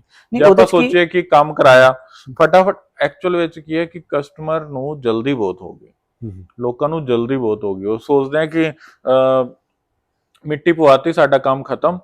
ਤੁਹਾਡਾ ਕੰਮ ਖਤਮ ਨਹੀਂ ਹੋਇਆ, ਮਿੱਟੀ ਪਵਾਉਣ ਤੋਂ ਬਾਅਦ ਤੁਹਾਡਾ ਕੰਮ ਸਟਾਰਟ ਹੋਇਆ। ਹੁਣ ਤੁਹਾਡਾ ਕੰਮ ਹੈ ਸਬਰ ਕਰਨਾ।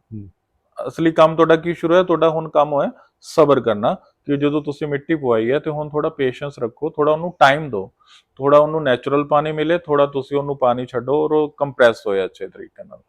ਤੇ ਉਹ ਜਿਵੇਂ ਜਿਵੇਂ ਕੰਪਰੈਸ ਹੋਏਗੀ, ਫਿਰ ਤੁਸੀਂ ਇੱਕ ਚੀਜ਼ ਹੋਰ ਕਰ ਸਕਦੇ ਹੋ ਕਿ ਜਦੋਂ ਤੁਸੀਂ ਫਰਸ਼ ਪਾਣਾ, ਤੇ ਫਰਸ਼ ਪਾਉਣ ਦੇ ਵਿੱਚ ਕੀ ਹੈ ਕਿ ਤੁਸੀਂ ਉਹਦੇ ਵਿੱਚ 8 mm ਦਾ ਸਰੀਆ ਤੁਸੀਂ ਦੱਬ ਸਕਦੇ ਹੋ, ਤਾਂ ਕਿ ਉਹ ਸਾਡਾ ਜੋ ਹੈ ਉਹ ਫਰਸ਼ ਬੈਠੇ ਨਾ। ਅਗਰ ਤੁਹਾਡਾ ਜ਼ਿਆਦਾ ਹੈ ਫਰਸ਼ ਦਾ, ਅਗਰ ਜੋ ਵਾਇਆ ਹੈ ਜਾਂ ਵੋਲਿਊਮ ਹੁੰਦਾ ਜ਼ਿਆਦਾ ਹੈ, ਤਾਂ ਤੁਸੀਂ ਉਹਦੇ ਵਿੱਚ ਸਰੀਆ ਵੀ ਪਾ ਸਕਦੇ ਹੋ, ਕੱਲ ਨੂੰ ਉੱਥੇ ਤਰੇੜਾਂ ਵਗੈਰਾ ਕੋਈ ਨਾ ਆਵੇ, ਫਿਰ ਉਹਦੇ ਵਿੱਚ ਮਤਲਬ ਉਹਦੀ ਪਕੜ ਥੋੜੀ ਲੌਂਗ ਹੋ ਜੇ, ਉਹ ਇੱਕ ਤਰੀਕੇ ਦਾ ਬੀਮ ਦਾ ਕੰਮ ਕਰੇਗਾ, ਬੀਮ ਦਾ ਕੰਮ ਕਰੇਗਾ।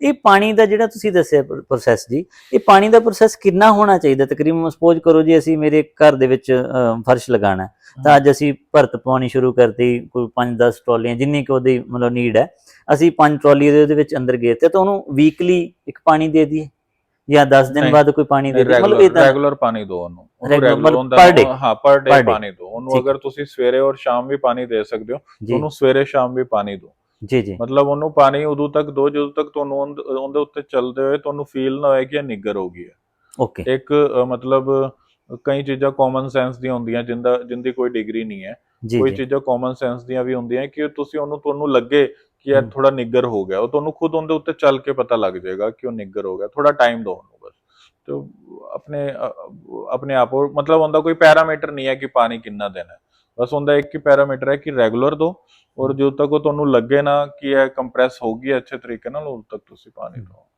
ਇੱਕ ਨਾਰਮਲ ਇੱਕ ਹੋਰ ਚੀਜ਼ ਵੀ ਸਾਡੇ ਨਾ ਪਿੰਡਾਂ ਦੇ ਵਿੱਚ ਦੇਖਣ ਨੂੰ ਮਿਲਦੀ ਹੈ ਜੀ, ਉਹਦੇ 'ਚ ਇਹ ਦਿਖਾਇਆ ਜਾਂਦਾ ਕਿ ਤੁਸੀਂ ਮਤਲਬ ਇੱਟਾਂ ਦੇ ਰੋੜੀ ਬਣਾਉਣਾ ਸੀ, ਮਤਲਬ ਆਪਾਂ ਨਾਰਮਲ ਭਾਸ਼ਾ ਦੇ ਵਿੱਚ ਰੋੜੀ ਬਣਾਉਣਾ ਕਹਿੰਦੇ ਵੀ, ਉਹ ਰੋੜੀ ਨਾ ਤੁਸੀਂ ਪਾਓ, ਤੁਸੀਂ ਉਹਦੀ ਜਗ੍ਹਾ ਗਟਕਾ ਪਾਓ।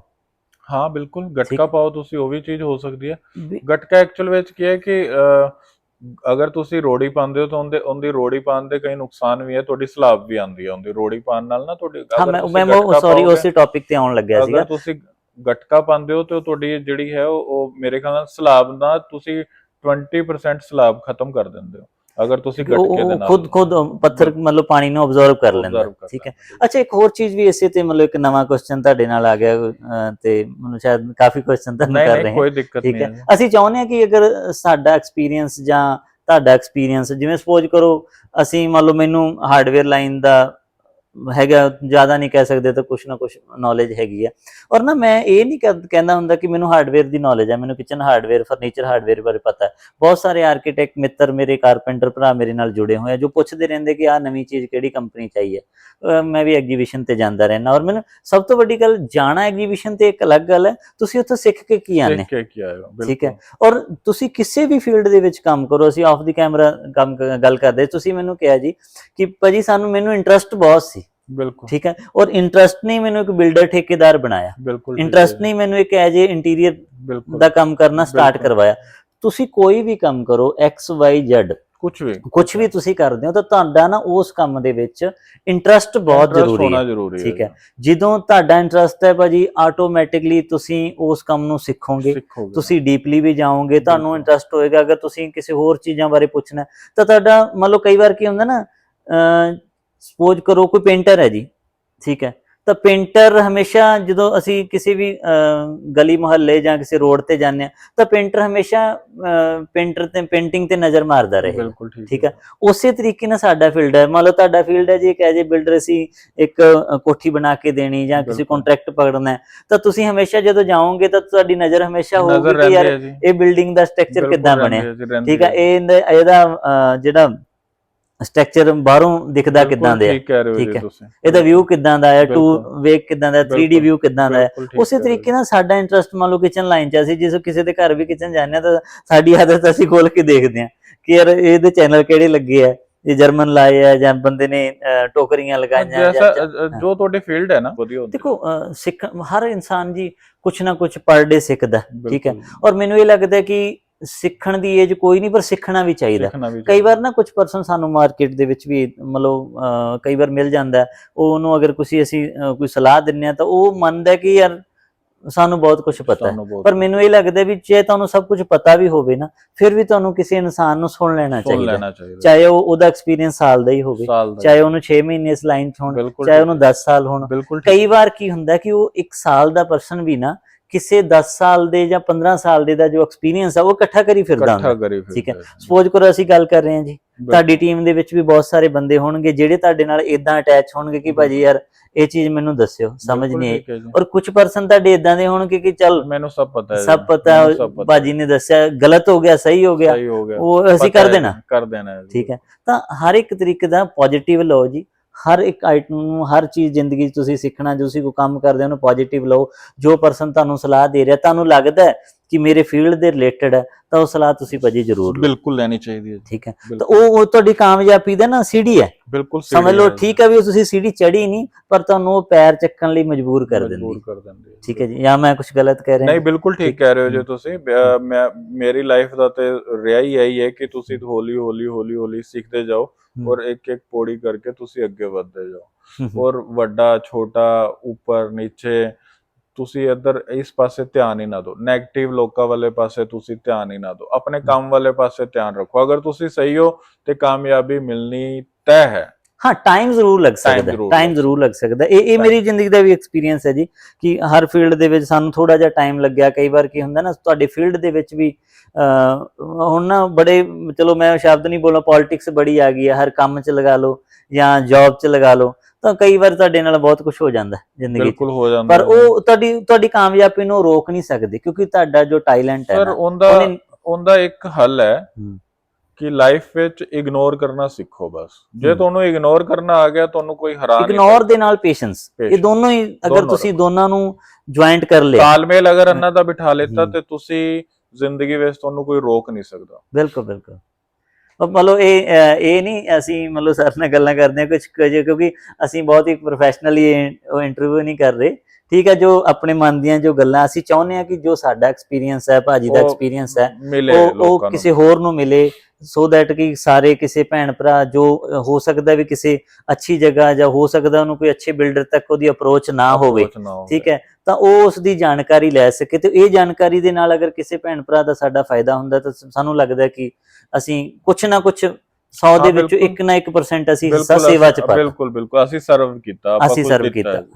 ਔਰ ਨਾ ਇੱਕ ਹੋਰ ਚੀਜ਼ ਸਰ ਤੁਸੀਂ ਦੱਸੋ ਜੀ, ਕਿਉਂਕਿ ਤੁਸੀਂ as a builder, as a ਮਕਾਨ ਬਣਾ ਕੇ ਵੀ ਦਿੱਤੇ ਆ, ਆਪਣਾ ਵੀ ਮਕਾਨ ਬਣਾ ਕੇ ਮਤਲਬ ਐਜ ਏ ਬਿਲਡਰ ਵੀ ਸੇਲ ਕੀਤਾ ਹੈਗਾ, ਤਾਂ ਜਿਹੜਾ ਕਿ ਬਿਲਡਰ ਹੁੰਦਾ ਕਿ ਅਸੀਂ ਦੇਖੋ ਸਾਡਾ ਇੱਕ ਕੰਮ ਹੈ ਕਿ ਅਸੀਂ ਫਰਨੀਚਰ ਲਾਈਨ ਦੇ ਵਿੱਚ ਕੰਮ ਕਰਦੇ ਹਾਂ, ਠੀਕ ਹੈ। ਤਾਂ ਫਰਨੀਚਰ ਲਾਈਨ ਦੇ ਵਿੱਚ ਸ਼ਾਇਦ ਸਾਨੂੰ ਕੁਝ ਇਸ਼ੂਜ਼ ਆਉਂਦੇ ਆ, ਪਰ ਇੱਕ ਬਿਲਡਰ ਨੂੰ ਬਹੁਤ ਸਾਰੇ ਇਸ਼ੂ ਆਉਂਦੇ ਆ। ਫੋਰ ਐਗਜ਼ਾਮਪਲ ਜੀ ਵਾਇਰਿੰਗ ਤੇ, ਠੀਕ ਹੈ। ਔਰ ਸੈਕਿੰਡ ਸਭ ਤੋਂ ਵੱਡਾ ਰੋਲ ਅਦਾ ਕਰਦਾ ਹੈ ਜੀ ਪਲੰਬਰ ਦਾ, ਠੀਕ ਹੈ, ਪਾਈਪਿੰਗ ਦਾ, ਠੀਕ ਹੈ। ਤਾਂ ਉਹਦੇ ਬਾਰੇ ਥੋੜਾ ਜਿਹਾ ਕੁਝ ਮਤਲਬ ਜਾਣਕਾਰੀ ਦਿਓ ਕਿ ਨਾਰਮਲ ਘਰ ਵਾਲਾ ਜੋ ਪਰਸਨ ਹੈ ਉਹ ਬਿਜਲੀ ਦੀ ਫਿਟਿੰਗ ਕਿੱਦਾਂ ਕਰਾਵੇ ਜਾਂ ਕਿੱਦਾਂ ਕਿਸੇ ਤੋਂ ਸਲਾਹ ਲਵੇ, ਕਿਉਂਕਿ ਕਈ ਵਾਰ ਕੀ ਹੁੰਦਾ ਨਾ ਅਸੀਂ ਜੋ ਸਾਡੇ ਨੋਨ ਦੇ ਵਿੱਚ ਹੁੰਦਾ ਹੈਗਾ, ਠੀਕ ਹੈ, ਉਹ ਇੱਕ ਅੱਛਾ ਆਰਕੀਟੈਕਟ ਹਾਇਰ ਕਰਨਾ ਚਾਹੀਦਾ, ਠੀਕ ਹੈ। ਉਸੇ ਤਰੀਕੇ ਨਾਲ ਅੱਜ ਕੱਲ ਦਾ ਜੋ ਟ੍ਰੈਂਡ ਹੋਇਆ ਹੋਇਆ, ਮੇਰੇ ਇੱਕ ਦੋਸਤ ਹੈ ਜੀ ਇੱਥੇ ਆਪਣੇ ਚਰਨਜੀਤ ਭਾਜੀ, ਉਹ ਮਤਲਬ ਇੱਥੇ ਇੱਕ ਬਹੁਤ ਹੀ ਅੱਛਾ ਪ੍ਰੋਜੈਕਟ ਚੱਲ ਰਿਹਾ ਜੀ 82 ਦੇ ਸਾਹਮਣੇ। ਤਾਂ ਉਹਦੇ ਵਿੱਚ ਨਾ ਉਹ ਮਤਲਬ ਐਜ ਏ ਇਲੈਕਟ੍ਰੀਕਲ ਇੰਜੀਨੀਅਰ ਹੈ, ਉਹ ਵਾਇਰਿੰਗ ਡਿਜ਼ਾਈਨ ਕਰਕੇ ਦਿੰਦੇ ਆ, ਠੀਕ ਹੈ, ਕਿ ਪੱਖਾ ਕਿੱਥੇ ਲੱਗਣਾ ਚਾਹੀਦਾ ਹੈ, ਤੁਸੀਂ ਅਗਰ 1.5 ਟਨ ਦਾ ਏਸੀ ਲਗਾਇਆ ਤਾਂ ਤੁਹਾਨੂੰ ਕਿੰਨੇ mm ਦੀ ਵਾਇਰ ਪੈਣੀ ਚਾਹੀਦੀ ਹੈ, ਅਗਰ ਤੁਸੀਂ 2 ਟਨ ਦਾ ਏਸੀ ਪਾਇਆ ਤਾਂ ਕਿੰਨੀ ਵਾਇਰ ਲੈਣੀ ਚਾਹੀਦੀ ਹੈ, ਤਾਂ ਇੱਕ ਰੂਮ ਦੇ ਵਿੱਚ ਤੁਹਾਨੂੰ ਕਿੱਥੇ ਕਿੱਥੇ ਨੀਡ ਹੈ। ਤਾਂ ਕੀ ਕਰਨਾ, ਮਤਲਬ ਇਸ ਤਰੀਕੇ ਨਾਲ ਹਰ ਇੱਕ ਪਰਸਨ ਇਦਾਂ ਦੀ ਸਲਾਹ ਨਹੀਂ ਲੈ ਸਕਦਾ। ਹੋ ਸਕਦਾ ਉਹਦੀ ਬਜਟ ਅਲਾਉ ਨਾ ਕਰਦਾ ਹੋਵੇ, ਹੋ ਸਕਦਾ ਉਹਨੂੰ ਪਰਫੈਕਟ ਕੋਈ ਕਸਟਮਰ ਨਾ ਮਿਲੇ ਜਾਂ ਪਰਫੈਕਟ ਕੋਈ ਉਹਨੂੰ ਇੰਜੀਨੀਅਰ ਨਾ ਮਿਲੇ। ਤਾਂ ਉਸ ਜਗ੍ਹਾ ਉਹਨਾਂ ਨੂੰ ਕਿਹੜੀਆਂ ਗੱਲਾਂ ਦਾ ਧਿਆਨ ਰੱਖਣਾ ਚਾਹੀਦਾ ਸਰ? ਦੇਖੋ ਉਹਦੇ ਵਿੱਚ ਤੇ ਤੁਸੀਂ ਬੇਸਿਕ ਜਿਹੜੀ ਚੀਜ਼ ਹੈ, ਸਭ ਤੋਂ ਪਹਿਲੇ ਤੇ ਵਾਇਰ ਜਿਹੜੀ ਹੈ ਨਾ, ਉਹ ਤੁਸੀਂ ਜਿੱਥੇ 1 mm ਦੀ ਵਾਇਰ ਪੈਣੀ ਹੈ ਉੱਥੇ 1 mm ਦੀ ਪਾਓ, ਜਿੱਥੇ 2.5 mm, ਜਿੱਥੇ 4 mm, ਮਤਲਬ ਜਿਹੜੀ ਚੀਜ਼ ਚਲਾਣੀ ਹੈ ਤੁਸੀਂ ਇੰਨੀ ਸਲਾਹ ਤੇ ਬਿਜਲੀ ਵਾਲੀ ਦੁਕਾਨ ਤੋਂ ਵੀ ਲੈ ਸਕਦੇ ਹੋ, ਉਹਦੇ ਹਿਸਾਬ ਨਾਲ ਹੀ ਵਾਇਰਿੰਗ ਕਰਾਓ। ਇੱਕ ਵਾਇਰ ਦੇ ਉੱਤੇ ਜ਼ਿਆਦਾ ਲੋਡ ਨਾ ਪਾਓ, ਕਈ ਵਾਰ ਅਸੀਂ ਲੋਡ ਪਾ ਦਿੰਦੇ ਹਾਂ। MCB ਬਾਕਸ ਜ਼ਰੂਰ ਲਗਵਾਓ। ਇਹ 2-3 ਚੀਜ਼ਾਂ ਨੇ ਜਿੰਦੇ ਨਾਲ ਤੁਸੀਂ ਬਿਜਲੀ ਦੇ ਵਿੱਚ ਟੈਕਨੀਕਲੀ ਤੁਸੀਂ ਚੱਲ ਸਕਦੇ ਹੋ ਕਿ ਬਿਜਲੀ ਵਿੱਚ ਤੁਹਾਨੂੰ ਘਰ ਦੇ ਵਿੱਚ ਨੁਕਸਾਨ ਨਾ ਹੋਏ ਜਾਂ ਲੋਡ ਜ਼ਿਆਦਾ ਨਾ ਆਏ। ਮਤਲਬ ਹਰ ਇੱਕ ਮਤਲਬ ਮੈਂ ਤੁਹਾਨੂੰ ਇੱਕ ਛੋਟੀ ਜਿਹੀ ਇਹੀ ਸਲਾਹ ਦਾਂਗਾ ਕਿ ਵਾਇਰਿੰਗ ਦੇ ਉੱਤੇ ਤੁਸੀਂ ਧਿਆਨ ਰੱਖੋ ਕਿ ਕਿਸ ਵਾਇਰ ਦੇ ਉੱਤੇ ਕਿੰਨਾ ਲੋਡ ਪਾਣਾ ਅਸੀਂ, ਔਰ MCB ਬਾਕਸ ਜ਼ਰੂਰ ਲਗਵਾਓ। ਇਹ 2 ਚੀਜ਼ਾਂ ਦਾ ਅਗਰ ਤੁਸੀਂ ਧਿਆਨ ਰੱਖਦੇ ਹੋ ਤਾਂ ਮੇਰੇ ਖਿਆਲ ਨਾਲ ਬਿਜਲੀ ਦੇ ਕੰਮ ਵਿੱਚ ਤੁਸੀਂ ਫਤਿਹ ਹਾਸਿਲ ਕਰ ਲਿੱਤੀ ਘਰ 'ਚ। ਨਹੀਂ, ਇੱਕ MCB ਦੀ ਭਾਜੀ ਗੱਲ ਕਰੋ। ਕਈ ਵਾਰ ਕੀ ਹੁੰਦਾ ਨਾ, ਅਸੀਂ MCB ਲਗਾਉਂਦੇ ਹਾਂ ਘਰ 'ਚ, ਤਾਂ ਜੋ ਨਾਰਮਲ ਮੰਨ ਲਓ ਇੱਕ ਮੇਰੇ ਕੋਲੇ ਇੱਕ ਬਹੁਤ ਜ਼ਿਆਦਾ ਐਜੂਕੇਟਡ ਟੈਕਨੀਕਲ ਪਰਸਨ ਨਹੀਂ ਹੈਗਾ, ਬਿਜਲੀ ਵਾਲੀ ਜਿਹੜੀ ਦੁਕਾਨ ਹੈ ਜਿੱਥੇ ਤੁਸੀਂ ਸਮਾਨ ਖਰੀਦ ਰਹੇ ਹੋ, ਅਗਰ ਤੁਸੀਂ ਮੈਂ ਜਰਨਲ ਗੱਲ ਕਰ ਰਿਹਾ ਕਿ ਤੁਸੀਂ ਉੱਥੋਂ ਐਡਵਾਈਸ ਲਓ। ਵੈਸੇ ਤੇ ਦੇਖੋ ਅਗਰ ਆਪਾਂ ਅੱਜ ਦੇ ਟਾਈਮ ਵਿੱਚ ਕੰਮ ਕਰਾਣਾ ਹੈ ਤੇ ਪ੍ਰੋਪਰ ਇੰਜੀਨੀਅਰ ਹੀ ਹੋਣਾ ਚਾਹੀਦਾ, ਬਟ ਚਲੋ ਤੁਸੀਂ ਤੁਹਾਡੇ ਕੁਐਸਚਨ ਦੇ ਹਿਸਾਬ ਨਾਲ ਆਪਾਂ ਇੱਕ ਜਰਨਲ ਜੀ ਗੱਲ ਕਰ ਰਹੇ ਹਾਂ ਕਿ ਤੁਸੀਂ ਬਿਜਲੀ ਵਾਲੀ ਦੁਕਾਨ ਤੋਂ ਐਡਵਾਈਸ ਲਓ, ਔਰ ਫਿਰ ਤੁਸੀਂ ਜੋ ਤੁਹਾਡਾ ਇਲੈਕਟ੍ਰੀਸ਼ੀਅਨ ਹੈ ਉਹਦੇ ਨਾਲ ਸਲਾਹ ਕਰੋ। ਦੋਨਾਂ ਨੂੰ ਤੁਸੀਂ ਕੰਪੇਅਰ ਕਰਕੇ ਚੱਲੋ ਕਿ ਯਾਰ ਇਹ ਦੋਨੋਂ ਆਪਸ ਵਿੱਚ ਉਹਨਾਂ ਦਾ ਤਾਲਮੇਲ ਹੈ, ਕੀ ਗੱਲ ਹੋ ਰਹੀ। ਮੈਨੂੰ ਲੱਗਦਾ ਕਿ ਉਹਦੇ ਉੱਤੇ ਡਿਪੈਂਡ ਕਰਦਾ। ਬੇਸਿਕਲੀ ਤੁਸੀਂ ਵਾਇਰ ਜਿਹੜੀ ਹੈ, ਅਗਰ ਤੁਸੀਂ ਜਿਹੜੀ ਵਾਇਰ ਦੇ ਉੱਤੇ ਜਿੰਨਾ ਲੋਡ ਪਾਣਾ ਹੈ ਅਗਰ ਉਹ ਚੀਜ਼ ਕਰ ਲੈਂਦੇ ਹੋ ਤੇ ਕਾਫੀ ਹੱਦ ਤੱਕ ਤੁਸੀਂ ਬਿਜਲੀ ਦੇ ਜਿਹੜੀ ਚੀਜ਼ਾਂ ਉਹਦੇ ਠੀਕ ਹੋ ਜਾਂਦੇ। ਇੱਕ ਨਾ ਮੈਂ ਇੱਕ ਮਤਲਬ ਜਿਤਨੇ ਵੀ ਕੋਈ ਮੇਰਾ ਬ੍ਰਦਰ ਜਾਂ ਕੋਈ ਵੀ ਸਾਡੀ ਇਸ ਇੰਟਰਵਿਊ ਨੂੰ ਦੇਖੂਗਾ ਤਾਂ ਮੇਰੀ ਇਲੈਕਟ੍ਰੀਸ਼ੀਅਨ ਨੂੰ ਵੀ ਬਹੁਤ ਸਾਰਿਆਂ ਨੂੰ ਇੱਕ ਰਿਕੁਐਸਟ ਹੈ ਕਿ ਜੇ ਮਤਲਬ ਕੋਈ ਮੇਰੇ ਤੋਂ ਵੱਡੇ ਹੋਣਗੇ, ਕੋਈ ਮੇਰੇ ਤੋਂ ਛੋਟੇ ਹੋਣਗੇ, ਤਾਂ ਸਾਰੇ ਛੋਟੇ ਵੱਡੇ ਜਾਂ ਸਾਡੇ ਚਾਚੇ ਤਾਏ ਜੋ ਵੱਡੀ ਏਜ ਦੇ ਵਿੱਚ ਵੀ ਲੱਗਦੇ ਆ, ਤਾਂ ਸਾਰਿਆਂ ਨੂੰ ਇੱਕ ਚੀਜ਼ ਦੀ ਬੇਨਤੀ ਹੈ, ਅਗਰ ਤੁਸੀਂ ਅੱਛਾ ਘਰ ਮਕਾਨ ਬਣਾ ਰਹੇ ਹੋ, ਕੋਈ ਪਰਸਨ ਦਾ 50 ਲੱਖ ਦਾ ਬਜਟ ਹੈ, ਕੋਈ 60 ਲੱਖ ਦਾ, ਕੋਈ 40 ਲੱਖ ਦਾ, ਕੋਈ ਕਰੋੜ ਰੁਪਏ ਦਾ ਬਜਟ ਹੈ, ਤਾਂ ਟਰਾਈ ਕਰੋ ਕਿ ਤੁਸੀਂ ਕਸਟਮਰ ਦੇ ਘਰ ਜਿੱਦਾਂ ਆਰਕੀਟੈਕਟ ਨੇ ਤੁਹਾਡੇ ਘਰ ਦਾ ਡਿਜ਼ਾਈਨ ਕੀਤਾ, ਉਹਦਾ ਇੱਕ ਸਟਰਕਚਰ ਬਣਾ ਕੇ ਦਿੱਤਾ, ਉਹਦਾ 3D 2D ਵਿਊ ਬਣਾ ਕੇ ਦਿੱਤਾ, ਤਾਂ ਤੁਸੀਂ ਟਰਾਈ ਕਰੋ ਕਿ ਤੁਸੀਂ ਵੀ ਇੱਕ ਐਜ ਇਲੈਕਟ੍ਰੀਕਲ ਇੰਜੀਨੀਅਰ ਦੇ ਨਾਲ ਵਾਰਤਾਲਾਪ ਕਰੋ, ਤੁਸੀਂ ਉਹਦੇ ਨਾਲ ਉਹਨੂੰ ਮਿਲੋ ਜਾਂ ਤੁਸੀਂ ਡਰਾਇੰਗ ਕਰੋ, ਉਹਦੀ ਡਰਾਇੰਗ ਬਣਾਓ। ਕਿਉਂਕਿ ਅੱਜ ਦੀ ਡੇਟ ਦੇ ਵਿੱਚ ਮੈਨੂੰ ਇਹ ਲੱਗਦਾ ਵੀ ਅੱਜ ਕੰਸਲਟੈਂਟ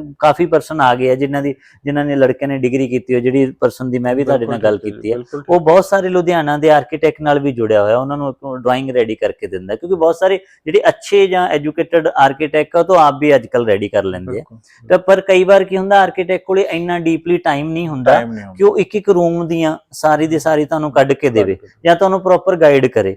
ਤਾਂ ਉਸ ਜਗ੍ਹਾ ਤੁਸੀਂ ਇਸ ਤਰੀਕੇ ਦੇ ਜੋ ਵੀ ਇੰਜੀਨੀਅਰ ਹੈਗੇ, ਇਲੈਕਟ੍ਰੀਕਲ ਇੰਜੀਨੀਅਰ ਹੈ ਜੋ ਆਪਣੇ ਕੈਡ ਆਟੋਕੈਡ ਦੇ ਵਿੱਚ ਨਾ ਤੁਹਾਨੂੰ ਡਰਾਇੰਗ ਰੈਡੀ ਕਰਕੇ ਦਿੰਦੇ ਆ, ਤਾਂ ਉਹ 20-25 ਹਜ਼ਾਰ ਨਾਲ ਸ਼ਾਇਦ ਤੁਹਾਨੂੰ ਅੱਜ ਕੋਈ ਫਰਕ ਨਹੀਂ ਪੈਂਦਾ, ਪਰ ਉਹ 20-25 ਹਜ਼ਾਰ ਮੈਨੂੰ ਇਹ ਲੱਗਦਾ ਵੀ ਤੁਹਾਡੇ ਘਰ ਦੇ ਵਿੱਚ 5 ਲੱਖ ਜਾਂ ਕਈ ਵਾਰ ਵੱਡੀ ਕੰਮ ਕਰਾਉਣਾ ਤਾਂ 2-2.5 ਲੱਖ ਰੁਪਏ ਦਾ ਫਾਇਦਾ ਵੀ ਕਰ ਜਾਂਦਾ ਤੁਹਾਡਾ। ਬਿਲਕੁਲ ਅੱਜ ਦੇ ਅਪਲਾਈਐਂਸਸ ਤੁਸੀਂ ਦੇਖੋ ਕਿੰਨੇ ਮਹਿੰਗੇ ਆ, ਅਗਰ ਤੁਸੀਂ ਪ੍ਰੋਪਰ ਲੋਡ ਹੀ ਅਗਰ ਤਰੀਕੇ ਨਾਲ ਅਗਰ ਉਹ ਚੀਜ਼ਾਂ ਉੱਤੇ ਅਗਰ ਵਧਾ ਦੋਗੇ ਤੇ ਤੁਹਾਡੀ ਉਹ ਚੀਜ਼ਾਂ ਅਗਰ ਇੱਕ ਵੀ ਅਗਰ ਖਰਾਬ ਹੋ ਗਈ ਤੇ ਤੁਸੀਂ ਦੇਖੋ ਕਿ ਕਿੰਨਾ ਨੁਕਸਾਨ ਹੋ ਜਾਂਦਾ। ਕਈ ਵਾਰ ਵਾਇਰਿੰਗ ਸੜ ਜਾਂਦੀ ਹੈ ਭਾਜੀ, ਪੂਰੀ ਵਾਇਰਿੰਗ ਸੜ ਜਾਂਦੀ। ਅੱਛਾ, ਪੂਰੀ ਵਾਇਰਿੰਗ ਤੁਸੀਂ ਕੱਢਦੇ ਹੋ, ਫਿਰ ਤੁਹਾਨੂੰ ਜਿੰਨੀ ਦੀ ਉਹਦੇ ਵਿੱਚ ਲੇਬਰ ਕੋਸਟ ਆਉਂਦੀ ਹੈ ਉਹ ਵੀ ਕਈ ਵਾਰ ਸਾਨੂੰ ਦੁਬਾਰਾ ਪੈ ਜਾਂਦੀ ਹੈ, ਠੀਕ ਹੈ। ਤਾਂ ਉਹਦੇ ਨਾਲ ਕੀ ਹੁੰਦਾ ਕਿ ਪ੍ਰੋਪਰ ਵੇ ਦੇ ਵਿੱਚ ਅਸੀਂ ਤੁਹਾਨੂੰ ਬੇਨਤੀ ਹੈ ਕਿ ਪ੍ਰੋਪਰ ਵੇ ਦੇ ਵਿੱਚ ਕੰਮ ਕਰੋ, ਤਾਂ ਵੇ ਦੇ ਵਿੱਚ ਕੰਮ ਕਰੋਗੇ ਉਹ ਤੁਹਾਡੇ ਲਈ ਵੀ ਆਸਾਨ ਹੈ, ਔਰ ਉਹਦੇ ਚ ਕੀ ਹੈ ਤੁਸੀਂ ਵੀ ਸੈਟੀਸਫਾਈਡ ਹੋ, ਤੁਹਾਡਾ ਕਸਟਮਰ ਵੀ ਸੈਟੀਸਫਾਈਡ ਹੈ। ਉਹ ਤੁਹਾਨੂੰ ਨੈਕਸਟ ਮੈਨੂੰ ਲੱਗਦਾ ਕਿ ਅਗਰ ਤੁਸੀਂ ਇਸ ਤਰੀਕੇ ਦਾ ਕੰਮ ਕੋਈ ਵੀ ਇਲੈਕਟ੍ਰੀਸ਼ੀਅਨ ਜਾਂ ਕੋਈ ਭਰਾ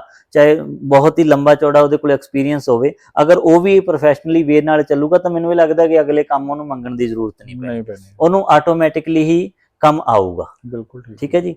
ਔਰ ਇਸ ਟੌਪਿਕ ਇੱਕ ਪਲੰਬਰ ਦੀ ਆਪਾਂ ਗੱਲ ਕਰਦੇ ਸੀ ਕਿ ਪਲੰਬਰ ਦੇ ਨਾ ਕਈ ਵਾਰ ਕੀ ਹੁੰਦਾ ਕਿ ਨਾਰਮਲ ਘਰਾਂ ਦੇ ਵਿੱਚ ਅਸੀਂ ਜੋ ਯੂਜ਼ ਕਰਦੇ ਆ ਜ਼ਿਆਦਾ ਲੀਕੇਜ ਦੀ ਦਿੱਕਤ ਹੀ ਆਉਂਦੀ। ਬਿਲਕੁਲ ਠੀਕ ਹੈ। ਤਾਂ ਉਹ ਲੀਕੇਜ ਦੇ ਵਿੱਚ ਤੁਹਾਨੂੰ ਕੀ ਲੱਗਦਾ, ਜੇ ਹੁਣ ਆਪਾਂ ਇਲੈਕਟ੍ਰੀਕਲ ਦੀ ਗੱਲ ਕੀਤੀ ਹੈ ਜਾਂ ਸਟਰਕਚਰ ਦੀ ਗੱਲ ਕੀਤੀ, ਸਟਰਕਚਰ ਦਾ ਤੁਸੀਂ ਦੱਸਿਆ ਕਿ ਇੱਕ ਚੰਗਾ ਆਰਕੀਟੈਕਟ ਹਾਇਰ ਕਰ ਲਓ। ਬਿਜਲੀ ਦੇ ਵਿੱਚ ਅਸੀਂ ਇੱਕ ਗੱਲ ਕਰ ਰਹੇ ਸੀਗੇ ਜੀ ਕਿ ਅਸੀਂ ਕੋਈ ਅੱਛਾ ਲੋਡ ਦੇ ਅਕੋਰਡਿੰਗ ਇੱਕ ਐਜ ਇੰਜੀਨੀਅਰ ਤੋਂ ਤੁਸੀਂ ਡਰਾਇੰਗ ਲੈ ਲਓ। ਤੀਸਰੀ ਗੱਲ ਅਸੀਂ ਆ ਗਈ ਜੋ ਮੇਨ ਘਰ ਦਾ ਮੇਨ ਪਾਰਟ ਹੈ ਉਹ ਹੈਗਾ ਪਲੰਬਰ ਜਾਂ ਪਾਈਪਿੰਗ ਦਾ ਕੰਮ ਜਾਂ ਵਾਟਰ ਸਪਲਾਈ ਦਾ ਕੰਮ। ਉਹਦੇ ਬਾਰੇ ਤੁਹਾਡੇ ਕੀ ਵਿਚਾਰ ਹੈ, ਕਿਉਂਕਿ ਤੁਸੀਂ ਜਦੋਂ ਕੋਠੀਆਂ ਬਣਾ ਕੇ ਵੇਚਦੇ ਹੋ ਤਾਂ ਸ਼ੁਰੂਆਤ ਦੇ ਵਿੱਚ ਦਿੱਕਤ ਆਉਂਦੀ ਹੈ ਔਰ ਹੌਲੀ ਹੌਲੀ ਤੁਸੀਂ ਰੀਸੋਲਵ ਉਹਨੂੰ ਕੀਤਾ ਹੋਏਗਾ। ਮੈਂ ਤੁਹਾਨੂੰ ਦੱਸਦਾ ਜੀ, ਸਭ ਤੋਂ ਪਹਿਲੇ ਤਾਂ ਜਿਹੜਾ ਗਰਾਊਂਡ ਲੈਵਲ ਤੇ ਜਿਹੜੇ ਪਾਈਪ ਪੈਣੇ ਆ, ਸਾਰੇ ਪਾਈਪ ਦਾ ਤੁਸੀਂ ਆਪਣੇ ਆਪ ਖੜੇ ਹੋ ਕੇ ਉਹਦਾ ਜੋ ਹੈ ਲੈਵਲ ਚੈੱਕ ਕਰਾਓ। ਹੁੰਦਾ ਹੋ ਗਿਆ। ਉਸ ਤੋਂ ਬਾਅਦ ਆ ਗਈ ਤੁਹਾਡੀ ਜੋ ਵਾਲ ਦੇ ਵਿੱਚ ਪੈਣੀ ਹੈ, ਵਾਲ ਦੀ ਸਾਰੀ ਫਿਟਿੰਗ ਜਦੋਂ ਹੋ ਗਈ ਤੁਹਾਡੀ ਬਿਨਾ ਪਲਸਤਰ ਕਰਨ ਤੋਂ ਪਹਿਲੇ ਉਹਦੇ ਨਾਲ ਪ੍ਰੈਸ਼ਰ ਦੇ ਨਾਲ ਤੁਸੀਂ ਸਾਰੇ ਪਾਈਪਸ ਨੂੰ ਸਾਰੇ ਨੂੰ ਟੈਸਟ ਕਰਾਓ ਤਾਂ ਕਿ ਬਾਅਦ ਵਿੱਚ ਉਹ ਦਿੱਕਤ ਨਾ ਆਏ ਕਿ ਅਗਰ ਕਿਧਰੇ ਸੀਪੇਜ ਆ ਗਈ। ਪਲਸਤਰ ਕਰਨ ਤੋਂ ਬਾਅਦ ਉਸ ਚੀਜ਼ ਦਾ ਪਤਾ ਲਗਾਉਣਾ ਮੁਸ਼ਕਿਲ ਹੋ ਜਾਂਦਾ ਹੈ। ਤੇ ਸਭ ਤੋਂ ਪਹਿਲੇ ਕੀ ਹੈ ਕਿ ਜਦੋਂ ਤੁਹਾਡੀ ਫਿਟਿੰਗ ਹੋ ਜਾਂਦੀ ਹੈ, ਫਿਟਿੰਗ ਹੋਣੇ ਤੋਂ ਬਾਅਦ ਤੁਸੀਂ ਇੱਕ ਅੱਛੇ ਜਿਹੜਾ ਕੰਪਰੈਸ਼ਰ ਮਸ਼ੀਨ ਦੇ ਨਾਲ ਨਾ ਟੈਂਕੀ ਦੇ ਵਿੱਚ ਲਗਾ ਕੇ ਸਾਰੇ ਪਾਈਪਾਂ ਨੂੰ ਤੁਸੀਂ ਚੈੱਕ ਕਰਾ ਲਓ ਕਿ ਕਿਧਰੇ ਲੀਕੇਜ ਤੇ ਨਹੀਂ ਹੈ, ਕਿਉਂਕਿ ਪਲਸਤਰ ਕਰਾਉਣ ਤੋਂ ਬਾਅਦ ਉਹ ਚੀਜ਼ ਸਾਹਮਣੇ। ਮੈਂ ਇੱਕ ਚੀਜ਼ ਹੋਰ ਭਾਜੀ ਇਹਨਾਂ ਨੂੰ ਕਲੀਅਰ ਕਰਦਾ, ਜਿੱਦਾਂ ਤੁਸੀਂ ਇਹ ਚੀਜ਼ ਦੱਸੀ ਹੈ ਨਾ, ਮੰਨ ਲਓ ਤੁਸੀਂ ਪਲਸਤਰ ਦੀ ਗੱਲ ਕੀਤੀ, ਜਦੋਂ ਸਾਡੇ ਪਲੰਬਰ ਝਰੀਆਂ ਮਾਰਦਾ ਤਾਂ ਜਦੋਂ 99% ਸਾਡਾ ਪ੍ਰੋਸੈਸ ਇਹ ਹੁੰਦਾ ਜਦੋਂ ਪਲੰਬਰ ਝਰੀਆਂ ਤੁਹਾਡੇ ਮਾਰਦਾ ਤੁਸੀਂ ਉਹਨਾਂ ਟਾਈਮ ਪਲਸਤਰ ਨਹੀਂ ਕਰਨਾ ਜਿੰਨਾ ਟਾਈਮ ਤੁਸੀਂ ਉਹਦੇ ਚ ਪ੍ਰੈਸ਼ਰ ਦੇ ਨਾਲ ਤੁਸੀਂ ਲੀਕੇਜ ਚੈੱਕ ਨਾ ਕਰੋ, ਟੈਸਟ ਨਹੀਂ ਕਰ ਲਓ, ਠੀਕ ਹੈ। ਇਹ ਤੁਹਾਡਾ ਮਤਲਬ 100% ਤੁਸੀਂ ਇਹ ਚੀਜ਼ ਕਰਨੀ ਹੈ। ਅਗਰ ਤੁਸੀਂ ਨਹੀਂ ਕਰਦੇ ਤਾਂ ਤੁਸੀਂ ਉਹਨੂੰ ਮਹੀਨਾ 2 ਮਹੀਨੇ ਤੁਸੀਂ ਐਜ ਅ ਰੈਗੂਲਰ ਯੂਜ਼ ਕਰੋ। ਖੁਦ ਦੀ ਅਵੇਅਰਨੈਸ ਜ਼ਿਆਦਾ ਜ਼ਰੂਰੀ ਹੈ, ਕਿਉਂਕਿ ਆਰਕੀਟੈਕਟ ਨੇ ਆਪਣਾ ਕੰਮ ਕਰਤਾ ਜੀ, ਉਹਨੇ ਸੁਪਰਵਿਜ਼ਨ ਵੀ ਕਰਤੀ ਜੀ, ਫਿਰ ਉਸ ਤੋਂ ਬਾਅਦ ਸਟਰਕਚਰ ਇੰਜੀਨੀਅਰ ਨੇ ਵੀ ਕੰਮ ਕਰਤਾ। ਉਸ ਤੋਂ ਬਾਅਦ ਜੇ ਤੁਹਾਡੀ ਆਪਣੀ ਅਵੇਅਰਨੈਸ ਨਹੀਂ ਹੈ ਨਾ ਮਕਾਨ ਨੂੰ ਲੈ ਕੇ, ਤੁਹਾਡੇ ਕੋਲ ਟਾਈਮ ਤੁਸੀਂ ਨਹੀਂ ਦੇ ਪਾ ਰਹੇ, ਤੇ ਹੁਣ ਇੱਥੇ ਗਲਤੀ ਜਿਹੜੀ ਹੈ ਤੁਹਾਡੀ ਖੁਦ ਦੀ ਵੀ ਹੈ। ਹਾਂ, ਕਿਉਂਕਿ ਅਗਰ ਤੁਹਾਡੇ ਘਰ ਦਾ ਕੋਈ ਮਕਾਨ ਬਣ ਰਿਹਾ ਹੈ ਨਾ ਤਾਂ ਉਹਦੇ ਚ ਸਭ ਤੋਂ ਵੱਡੀ ਰਿਸਪੌਂਸਿਬਿਲਿਟੀ ਤੁਹਾਡੀ ਹੈ ਕਿ ਤੁਸੀਂ ਟਰਸਟ, ਦੇਖੋ ਅਸੀਂ ਨਹੀਂ ਕਹਿੰਦੇ ਕਿ ਕਿਸੇ ਤੇ ਟਰਸਟ ਨਾ ਕਰੋ, ਟਰਸਟ ਸਾਰਿਆਂ ਤੇ ਕਰੋ, ਠੀਕ ਹੈ, ਬਟ ਫਿਰ ਵੀ ਕਿਤੇ ਨਾ ਕਿਤੇ ਆਪਣੀ ਇਨਵੋਲਵਮੈਂਟ ਆਪਣੀ ਨਜ਼ਰ ਬਣਾ ਕੇ ਰੱਖੋ, ਕਿਉਂਕਿ ਅਗਰ ਤੁਸੀਂ ਆਪਣੀ ਇਨਵੋਲਵਮੈਂਟ ਰੱਖੋਗੇ ਤਾਂ ਬਹੁਤ ਸਾਰੀਆਂ ਚੀਜ਼ਾਂ ਸ਼ਾਇਦ ਤੁਹਾਡੀਆਂ ਉੱਥੇ ਹੀ ਰੈਕਟੀਫਾਈ ਹੋ ਜਾਣ, ਕਿਉਂਕਿ ਬਾਅਦ ਚ ਤੁਸੀਂ ਸ਼ਾਇਦ ਤੁਹਾਨੂੰ ਬਹੁਤ ਵੱਡਾ ਖਮਿਆਜਾ ਭੁਗਤਣਾ ਪੈਂਦਾ। ਬਾਅਦ ਵਿੱਚ ਤੁਸੀਂ ਇੱਕ ਦੂਸਰੇ ਦੇ ਉੱਤੇ ਬਲੇਮ ਕਰ ਸਕਦੇ ਹੋ। ਦੇਖੋ ਇੱਕ ਠੇਕੇਦਾਰ ਹੈ, ਉਹਨੇ ਵੀ ਪ੍ਰੋਫਿਟ ਵਾਸਤੇ ਹੀ ਕੰਮ ਲਿੱਤਾ ਹੈ, ਇੱਕ ਡਿਜ਼ਾਈਨਰ ਹੈ, ਉਹਨੇ ਵੀ ਪ੍ਰੋਫਿਟ ਵਾਸਤੇ ਹੀ ਕੰਮ ਲਿੱਤਾ ਹੈ, ਲੇਕਿਨ ਹੁਣ ਇਹ ਮਕਾਨ ਤੁਹਾਡਾ ਹੈ, ਤੁਹਾਡਾ ਮਕਾਨ ਬਣ ਰਿਹਾ, ਤੁਹਾਡੀ ਅਵੇਅਰਨੈਸ ਇਹ ਤਿੰਨਾਂ ਨਾਲੋਂ ਜ਼ਰੂਰੀ, ਮਤਲਬ ਜੋ ਮਕਾਨ ਦੇ ਵਿੱਚ ਕੰਮ ਕਰ ਰਹੇ, ਚਾਹੇ ਉਹ ਇੱਕ ਆਰਕੀਟੈਕਟ ਹੈ, ਚਾਹੇ ਉਹ ਇੱਕ ਪਲੰਬਰ ਹੈ, ਚਾਹੇ ਉਹ ਇੱਕ ਇਲੈਕਟ੍ਰੀਸ਼ੀਅਨ ਹੈ, ਉਹਨਾਂ ਦਾ ਤੇ ਹੈ ਹੀ ਹੈ, ਜੋ ਜ਼ਿੰਮੇਵਾਰੀ ਉਹਨਾਂ ਦੀ ਤੇ ਬਣਦੀ ਹੀ ਬਣਦੀ ਹੈ ਆਪਣੇ ਕੰਮ ਨੂੰ ਲੈ ਕੇ। ਲੇਕਿਨ ਹੁਣ ਤੁਹਾਡੀ ਜ਼ਿੰਮੇਵਾਰੀ ਬਣਦੀ ਹੈ ਕਿ ਉਹ ਜੋ ਕੰਮ ਕਰ ਰਹੇ ਤੁਸੀਂ ਉਹਨੂੰ ਚੈੱਕ ਕਰੋ ਕਿ ਉਹ ਕੰਮ ਕੈਸਾ ਹੋ ਰਿਹਾ, ਆਪਣੀ ਨਜ਼ਰ ਬਣਾ ਕੇ ਰੱਖੋ। ਜਦ ਮਕਾਨ ਤੁਹਾਡਾ ਤੁਸੀਂ ਯੂਜ਼ ਕਰਨਾ ਤੇ ਆਪਣੀ ਨਜ਼ਰ ਬਣਾ ਕੇ ਰੱਖੋ। ਤੁਸੀਂ ਅਗਰ ਉਹ ਚੀਜ਼ ਨਹੀਂ ਕਰੋਗੇ ਤੇ ਤੁਸੀਂ ਇਹ ਤੁਹਾਡਾ ਫੇਲਿਅਰ। ਮੇਨ ਪਾਰਟ ਆਉਂਦਾ ਭਾਜੀ ਪੇਂਟ ਦਾ, ਇਹ ਸਾਡੇ ਨਿੱਜੀ ਵਿਚਾਰ ਹੈ, ਅਸੀਂ ਕਿਸੇ ਕੰਪਨੀ ਦੇ ਉਸ ਤੇ ਨਹੀਂ ਕਰ ਰਹੇ ਕਿ ਤੁਹਾਨੂੰ ਇਹ ਲਗਾਉਣੀ ਚਾਹੀਦੀ, ਪਰ ਅਸੀਂ ਇਹ ਤੁਹਾਨੂੰ ਸਲਾਹ ਜ਼ਰੂਰ ਦੇਵਾਂਗੇ ਕਿ ਕੋਈ ਵੀ ਪੇਂਟ ਤੁਸੀਂ ਕਰਵਾ ਰਹੇ ਹੋ ਤਾਂ ਉਹਨੂੰ ਥੋੜਾ ਜਿਹਾ ਇਕੋ ਫ੍ਰੈਂਡਲੀ ਲਗਾਓ, ਬਿਲਕੁਲ। ਤਾਂ ਇਹਦੇ ਬਾਰੇ ਸਰ ਥੋੜਾ ਜਿਹਾ ਸਰ ਉਹਦੇ ਵਾਸਤੇ ਅਵੇਅਰਨੈਸ ਲੋਕਾਂ ਵਿੱਚ ਬਹੁਤ ਜ਼ਿਆਦਾ ਘੱਟ ਹੈ। ਉਹਦਾ ਤੇ ਕੀ ਹੈ ਕਿ ਅੱਜ ਦੇ ਟਾਈਮ ਵਿੱਚ ਲੋਕ ਜੋ ਹੈ ਉਹ ਬਸ ਉਹ ਜਦੋਂ ਵੀ ਪਰਚੇਜ਼ਿੰਗ ਕਰਦੇ ਆ ਤੇ ਸਿੱਧਾ ਰੇਟ ਪੁੱਛਦੇ ਆ। ਤੇ ਮੈਨੂੰ ਲੱਗਦਾ ਹੈ ਕਿ ਉਸ ਟਾਈਮ ਉਹਨਾਂ ਨੂੰ ਡਿਸਾਈਡ ਕਰਨਾ ਚਾਹੀਦਾ ਹੈ ਕਿ ਆਪਾਂ ਕਿਸ ਪੇਂਟ ਦੇ ਵਿੱਚ ਜਾਂ ਕਿਸ ਕੰਪਨੀ ਦੇ ਵਿੱਚ ਜਾਣਾ। ਸਾਰੀ ਕੰਪਨੀਆਂ ਇੱਕ ਜੈਸਾ ਨਹੀਂ, ਉਹਦਾ ਟੇਸਟ ਕੀ ਹੈ, ਬੇਸਿਕਲੀ ਦਾ ਟੇਸਟ ਤੇ ਵੀ ਹੈ। ਕੈਮੀਕਲ ਅਗਰ ਘਰ ਆ ਰਿਹਾ ਤੇ ਦਿੱਕਤ ਤੇ ਹੈ ਹੀ ਹੈ, ਪਰ ਉਹ ਕਿਵੇਂ ਉਹਨੂੰ ਬਚ ਸਕਦੇ, ਉਹ ਅੱਛੀ ਕੰਪਨੀ ਕੋਈ ਵੀ ਹੈ। ਉਸੇ ਤਰੀਕੇ ਨਾਲ ਪੱਥਰ ਦੀ, ਜਿਵੇਂ ਤੁਸੀਂ ਪੱਥਰ 'ਚ ਤੁਹਾਡਾ ਲੰਬਾ ਚੌੜਾ ਐਕਸਪੀਰੀਅੰਸ ਰਿਹਾ ਪੱਥਰ ਦੀ ਦਾ, ਤੁਸੀਂ ਆਪ ਬਹੁਤ ਪੱਥਰ ਸੇਲ ਕੀਤਾ ਹੈਗਾ, ਪੱਥਰ ਦੇ ਡੀਲਰ ਵੀ ਰਹੇ ਹੋ ਅੱਜ ਵੀ।